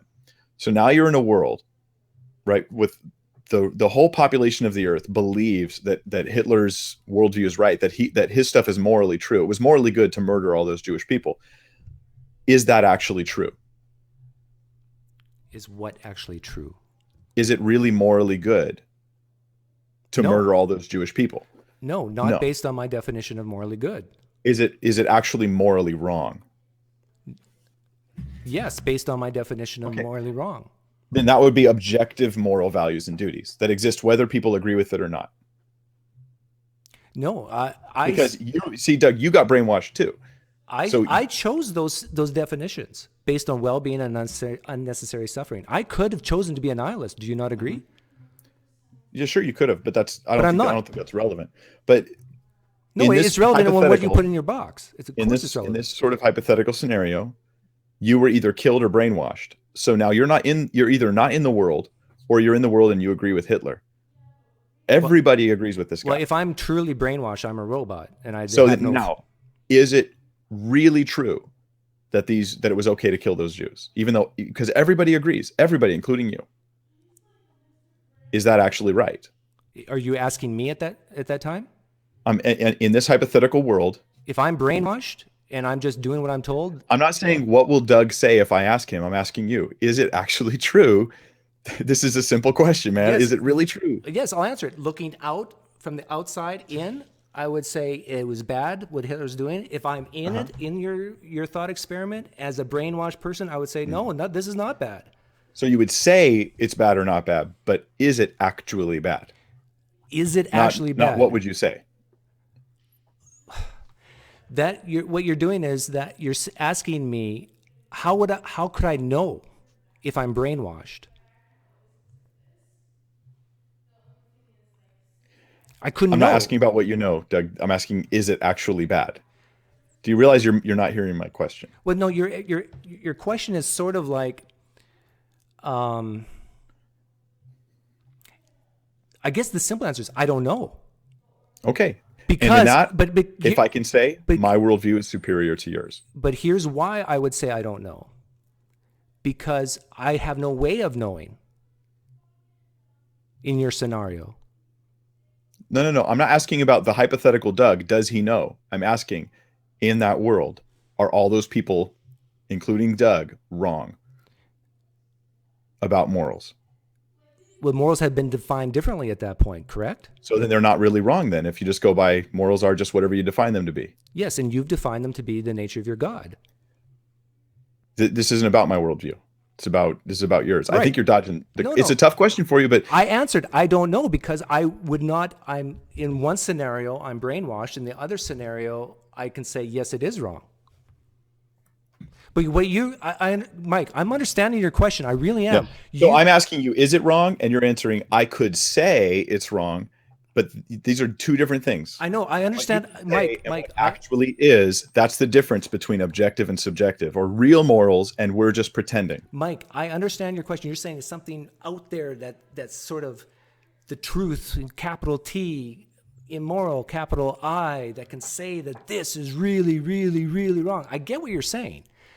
But what you're saying is that even if it is true, that there is these objective, in your definition, moral truths, if that is true, I want to know about it. Yeah. Okay? Do you believe me? I don't think you like the consequences of it. I think you do know about it, Doug. I mean, at least I think that your mind knows about it. This is why when you get hit with this hypothetical, I need you to believe me when I say some that. atheists would bite the bullet and they'd say, really, there's no morality. There's nothing right or wrong about what Hitler does. I just feel like it's right or wrong because I've been conditioned by society and evolution, but there isn't any morals. Others would do what you're doing, where you're like, you know what? This is where your cognitive dissonance comes in, and you go, I'm not going to answer the question. Mike, I don't know, Mike. Because it's so hard to fight against your internal instinct telling you there are real morals. Yes, I do think they're real morals, but not the way you think of it. But anyhow, if your God is real, and if there is this, in your definition, objective moral truths, I do want to know about it, and I need you to. I hope you believe me when I say that. Yeah. But what my question is how do we figure out what these moral truths are? Mm-hmm. So there's there's that discussion we were having between, do they exist, and then how can I know about them? Yes. So the two different issues. And it seems to me that remember I asked you the question, but what would you expect if there was no God and everything, the morals came from evolution? And you gave me an answer. Here, let me tell you what I would expect if your God was real and was the foundation.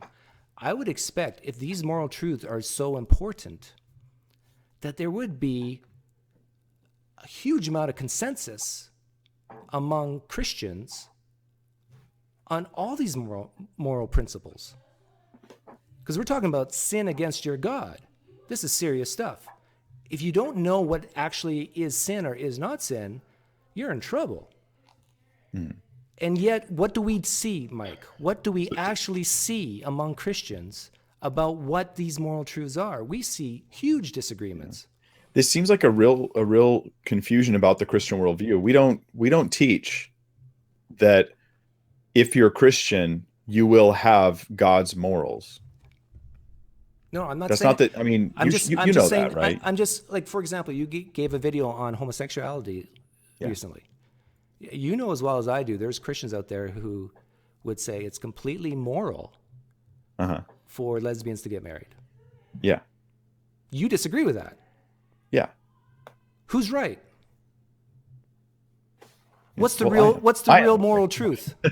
But in my opinion, somebody really is right. But in your worldview, neither of us are really right. We're just have different opinions. If your God right? if your God is real, then one of you is right and one of you is wrong. I admit that. From my perspective, one of us is right, one of us is wrong. Now, the disagreement is not a surprise. We see this happening in the scripture. We see it exampled So this is not a surprise at all. But on something as important as morality, Well, morality covers a billion different issues. I would expect that if God has this standard that he wants his followers to adhere to, that it would be clear. But maybe my expectation's too high of your God. Here's a thought. Just because something's clear, does that mean everyone will agree about it? Well, then maybe not follow it, but I would think they could agree what it is. So it's clear. The Bible's very clear on the issue. So then you can go, okay, well, what other factors would people have for not agreeing on this? Well, there's selfish desires, and there's also what we both mentioned, societal conditioning. The current views about homosexuality in our culture are very much about societal conditioning. You know, confusing an identity with a behavior. Just there's a whole host of reasons why people feel pressured into saying, gosh, we better just stop with this because people are mad at us. Mike, you know I'm an agnostic atheist, right? Yeah. And that those are not opposing views. You can be agnostic and an atheist at the same time. I'm agnostic about whether you can really be that or not. Okay. So no, yeah. So we could talk about that sometime, but yeah.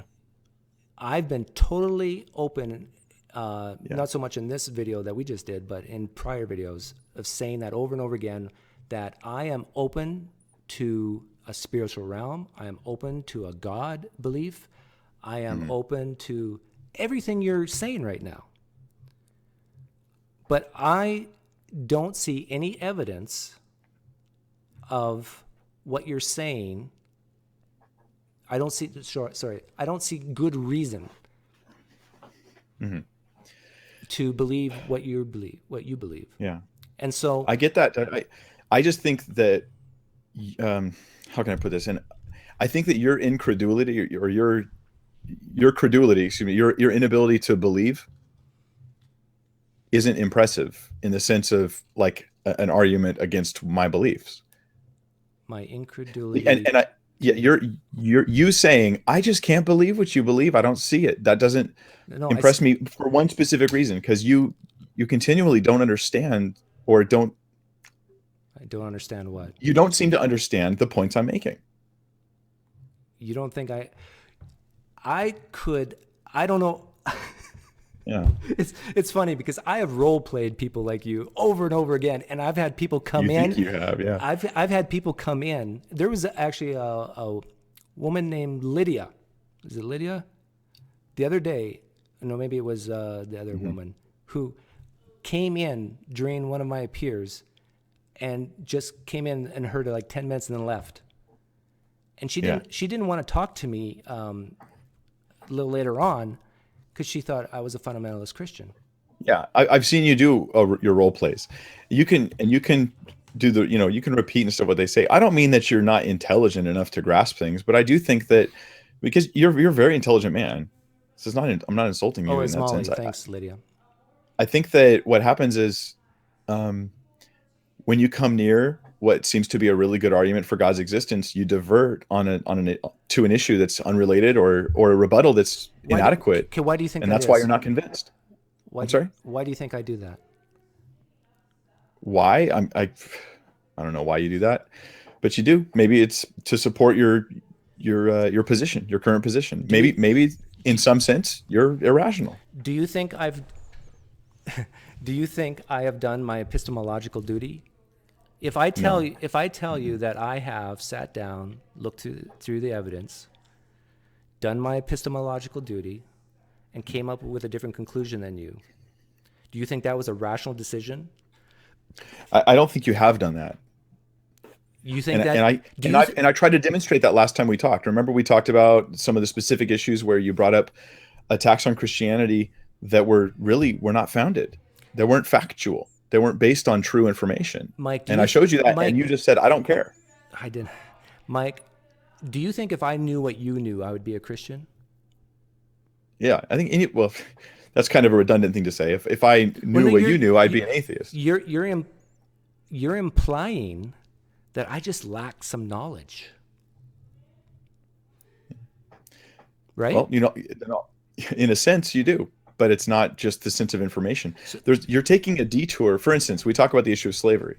I'm not taking a detour. I'm responding exactly what you're saying. I asked you a question about slavery. About, do you know what would happen if you applied Old Testament law to American slavery that happened in the past? And you didn't know some of those things. Mike. I share with, now they were in the very chapter that you were quoting to me, in that same chapter. But in that same chapter of the scriptures, you've got statements that are gonna completely eradicate that type of slavery. It would have protected the slaves. But see, you're changing the subject again. Like, you won't acknowledge. I'll talk about the slavery thing. I'll talk about the slavery thing right now. Do you think there are people on this planet who know the Bible better than you and me combined? In fact, 10 times better. Who look at the passage in Exodus and so forth, and will say, and will take my position about it, saying this is a heinous thing. We talked about this last time. There's always, you can always try to find someone smarter, and then I can find someone who knows it 10 times smarter than them. So what's the difference then? So if your claim is that if only I had better knowledge about these things, and I gave you an example of someone who has way more knowledge than you do about these things, and yet still disagree with you, how can you say that I'm just lacking knowledge then, if it's possible for someone to have even more knowledge than you and still disagree with you? Yeah. Well, I think when you say knowledge, you mean information. Yeah. Let's say understanding the Hebrew, the Greek, and everything. And information doesn't necessarily mean you're going to have more knowledge about the conclusions of those things. In that sense, you need more knowledge. The knowledge of Christ, the knowledge of God, the knowledge of salvation. But it's not that you haven't heard the information. That's not the problem. It's not that you're ignorant of the information. It's that every time you hear it, you take a detour away from it. I don't think I've been detouring at all today.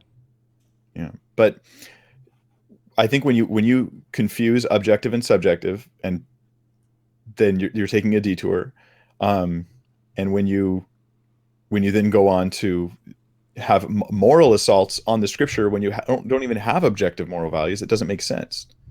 I mean, how can there be a moral attack on God when either you're a Christian, God is the ground for morality, there's no way to attack that, and then if you're a non-Christian, there is no grounding for morality, in which case, what are you attacking it with? How did you come to the conclusion that your God was good then, if you can't judge your God? It's a necessary quality of God, because morals exist. Therefore, God exists. He's the grounding for morality. It's necessary that he be good. Yeah. So you're saying you cannot judge your God as being good or not? It's impossible. It's impossible. What you're saying, you can't, because just the way it's been defined. I can observe that he's good. I can't stand as though I am judge over God. You can observe that he's good? Yeah, I can observe his goodness, and I see it. Can you give me an example? He sent his only son to die on the cross for us. I think that's a beautiful, good thing. His love for us. He invented families. That was really good. What a wonderful thing. Okay, but you would also say the flood was good as well, and drowning babies. Yeah. And if you're going to take the whole of Scripture and not just one side of the coin, then you're going to see that it was God in the text. God is judging the world. It's an act of judgment. It's not a mindless, purposeless act. And then, of course, whatever happens to babies after they're drowned is in God's hands, and he's going to do the just and perfect thing. But I think they're probably went to be with the Lord. But you're in a position now where you're saying torturing someone is good, namely Jesus. No. Jesus on the cross. And you're saying drowning babies in the flood is good. You're basically saying that things like death, genocide. All you're doing is restating tiny pieces of things out of their context in a pejorative sense, but you're not really dealing with the whole situation. That's all you've got. As far as moral attacks on God, you have no moral foundation, and you have pieces of scenarios taken out of their context. Like, for instance, you're saying torture is good. Like, how could you possibly think I'm saying torture is good? Like, really? Do you think that's a fair analysis, a fair assessment of my position? The reason why I bring that up again is because earlier you said that if God wanted the utmost suffering for everyone on the planet, is that good? And you struggled with that. But then yet, on the same hand, you can say that it was God's will to have Jesus tortured, and that babies, women, and children and men drown in the flood, and that's good. I don't. I don't. I, Yeah, I struggle because you didn't give enough details in your hypothetical. I don't know where you're going to go with it. And I feel like I'm going to answer it, and then it'll detour in a direction I wasn't expecting. So well, that's why I I would don't like mean to to. know the I full don't. hypothetical before I say yes or no. The struggle was because of lack of information, not because of some cognitive dissonance or something. So I don't think suffering is always bad. I think sometimes suffering I agree. it brings wonderful things into our lives. I agree. So Surgery is would God want suffering, us and to that's suffer? Well, I mean, sometimes yeah, I think suffering would be good, and other times no, it's more complicated than that. yeah, I agree. My whole thesis is that morality should be a struggle, and reason through. That we should sit down and critically think about these things, and that whenever morality is boiled down to a rule book, and I'm not saying the Bible that you believe the Bible is just a rule book. I'm not saying that, but a lot of people do kind of view it that way. Well, any Christian who sees the Bible as the source of morality is disagreeing with the Bible. So that, I mean, I discount that position. Yeah. So I mean, is morality made more clear in the scripture? Absolutely. Is it the source of morality or the way that we know about morality at all? No, tell me why I ought to obey God. because he's good. So what? The best reason, yeah. He's worthy. He's worth obeying. He's also, there's a sense of authority there. He's the divine authority. There's consequences for disobeying. There's a Okay, goodness to obeying, and can there's you? blessings if you do. There's a Oh, bunch of oh, reasons. oh, oh, oh, oh. There's a bunch of reasons. Okay, let's say I agree with everything you just said, and Uh-huh. I say, so what? Why should I do it? I agree with you, Mike. All those things you said, but I'm still not going to obey them. Tell me Okay. what. Well, that's your choice. But there's a bunch of great reasons. It's what's right. It's what's good. It's what's moral. It's what's true. It honors the one who made and created you. And there are blessings and consequences. All of these things are true. Blessings and consequences. Yeah. Carrots and sticks.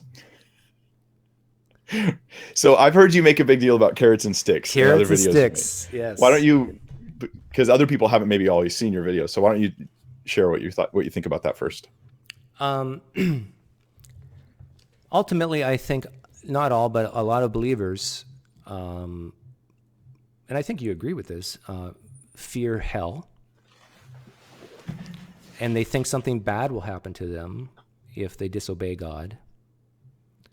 And not all believers, but some, that is their motivation. They do not, there's some believers out there who think that if I don't give 10% to the church, my wife might get in a car accident and die. There's some believers out there who say, if I don't pray for my children every night, then the next time I don't keep my eye on them, they might cut their finger off or something. Okay. There's some, Yes. but they're wrong. But there's some, but yeah. But How about a biblical believer? Does a Bible believing, who actually understands the scripture, yeah. do they think if I sin, I'm going to go to hell? No. They understand their security in Christ, that if anyone sins, we have an advocate with the Father, Jesus Christ, the righteous.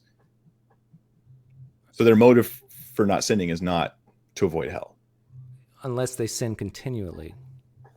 Correct? If they even believe you could lose your salvation, then that would be a fear driving them to not be in constant, continual sin. But a Bible believing Christian, anybody I know, I've never met someone who's like, man, I just want to sin all the time and I just don't want to go to hell. I've never actually met that person who's a Christian. I've met non-Christians who've had that attitude, but never a believer. But let's say but what about people who are addicted? You must have met some people in your church who've had addictions, sinning continually. Don't you think they're worried about hell? They might be worried about that and scared of that. But here's the thing. I think that at the heart of the complaint about carrots and sticks is that there's nothing wrong with carrots and sticks. There's nothing wrong with carrots and sticks? No. Oh, The analogy, for anybody who's watching, the analogy is that the carrot is the good thing in front of you. Oh, I want that. I'm gonna draw towards that. And the stick is the bad thing, the punishment that comes if you don't do the good thing. So in other words, blessings and curses, good things and consequences. I have two. But there's nothing wrong with that. I think that now I don't think carrots and sticks are our only motivation, but I don't think carrots and sticks are a bad motivation. I can agree with you there, but I just want to give this analogy. I have two kids. Yeah.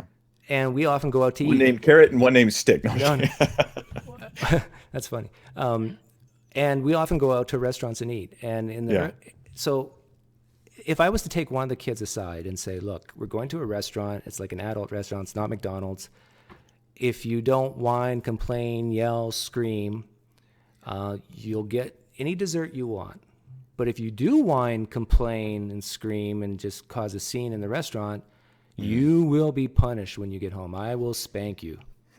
Okay? Yeah. Now, that's the first kid. The second kid, my second child, I say, you know what? We're going to go to a restaurant. There's going to be a lot of adults there, maybe even some parents on date nights. And, they don't want to really have these kids being loud. Like, can you imagine if you wanted to have a nice, peaceful dinner and what it would feel like if there was a child screaming and causing a tantrum? Like, can you just understand what that might feel like? Yeah, Daddy, that would be really annoying. Yeah. Can you try not to do that and kind of think about other people's feelings when you're there?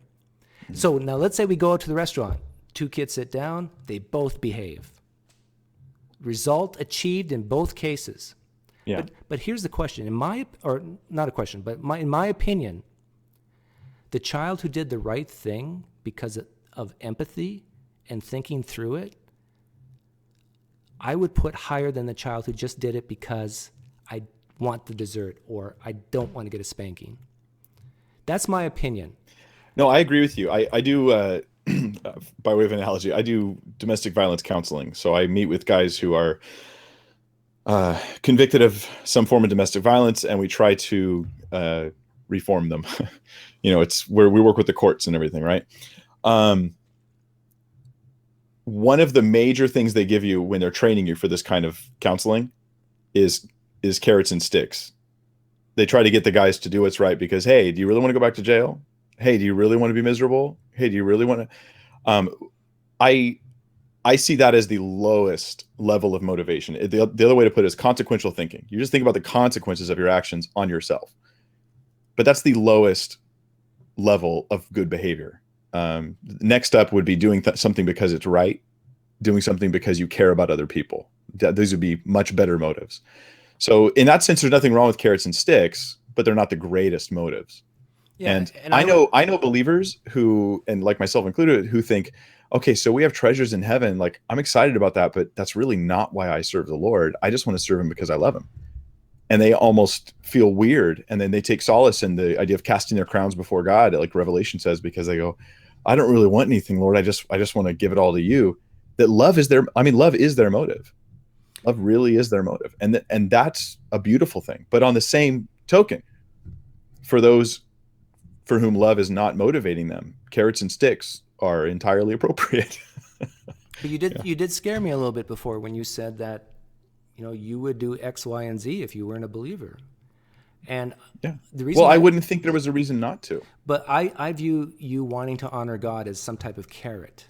But Do you think if you're paying taxes and you think the government requires too many taxes of you, you think that you're morally obligated to do it anyway? Yes.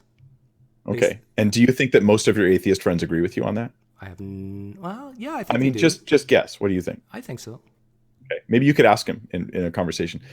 I'm curious if on those types of issues, what they would do. Do you think my atheist peers have a proclivity to cheat on their taxes? Well, not that generic. Yeah, that's way too generic. Yeah. No, I mean, I tell you, after I came out of if Christianity, if you can get away with it, yeah, I think if you can get away with it, if there's no consequence, that the average person, not just atheist, the average person is very inclined to cheat on their taxes. my friends, Mike, are the peer group I have now of agnostic atheists are some of the smartest people I've ever known in my life. They think through things a lot. They change their mind on issues a lot. If it comes down to a matter of cheating on taxes, they are the type of people who think, okay, what if everybody did what I'm about to do? What kind of society would that be? They think through these things. Yeah. And this is why they don't cheat on their taxes, is because they know ultimately it will hurt a society that they place value in. They don't need a God to not cheat. Yeah. See, I think that's a really cute story, but I don't really believe it. So I do believe they think through consequences. I believe they consider the impact on society and all that sort of thing. But I also think that the carrot, so to speak, is they feel a great value in themselves being moral as atheists, and that's the motive, not being moral because it's moral. You know what? I'm being sincere when I say this. I'm Yeah. inviting you to join me and my buddies when we do an appearance, not on live stream, just hanging out. And so you can get to know them. Sure. Yeah. I'd be happy to do that. You would love these guys. There's Science Pete from New York, and there's Chet from North Carolina, and there's Chet loves me. I was watching him in the chat. He really likes me a lot. and I invite you just to just to sit in and see what we're really like. Yeah. And I don't know if you have this strange view of us, but we are quite nice to be around. Yeah. You will laugh. You will have fun. You will be intellectually stimulated. You might not be representative of humans, and you might think I'm judging atheists. I'm really not. I'm judging humans. I know people, and people by and large will be less moral if they think God does not exist. And I think that that's a testable truth. I think by and large, people, and maybe your group's an exception, and that may well be true. And if they are, I'm sorry, because I'm not judging them like I know them personally. I'm just putting a blanket statement out. I can get my born again Christian wife to come here right now and tell you how great of a guy I am if you want. That probably wouldn't be very nice to her. Yeah, tell everybody how good I am. But anyhow, I think we've been going long enough, and that's a nice place to stop. Yeah. Well, I don't know where. Hopefully, we covered some good ground and talked about some good stuff. And I appreciate you taking the time and having me on again, Doug. Sorry for the delay. I'm just so busy, man, and I'm trying to find the time for everything I want to do. That's all right. Would you be willing to come on with a Calvinist sometime or a Roman Catholic Christian? Probably not. See, we get to that doesn't seem very fruitful to me. Yeah. It'd be very fruitful for me. Exactly. Exactly. Because that'd be a little weird. But I'd be willing to talk to you again about another particular issue if you'd like to do that. We could talk about it. Okay. Well, you have a good night. You too. Thanks very much. Have a good one. Take care.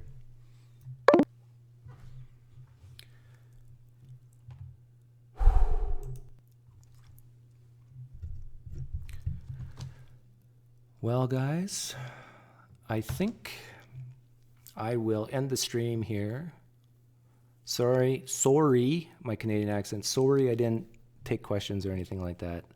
But I saw he was reading the chat and getting distracted, and so I tried to not do what he was doing, and that was interesting. I think morality is a very important topic for everyone. And I do think that there's this sense that theists cannot give up their God belief because then they think, oh, I'll just become a terrible person, or I won't have a basis for my morality. And I disagree with that. I think I have a basis for my morality. In a lot of ways, I think I'm a better person now without a God belief. I think it's great to critically think about these things and be willing to change your mind on things. I don't believe just because the Bible says something makes it true. That's a tough one for a lot of people, Christians. But anyhow, I'm going to end the stream and decompress somewhere. Take care, guys. Good night.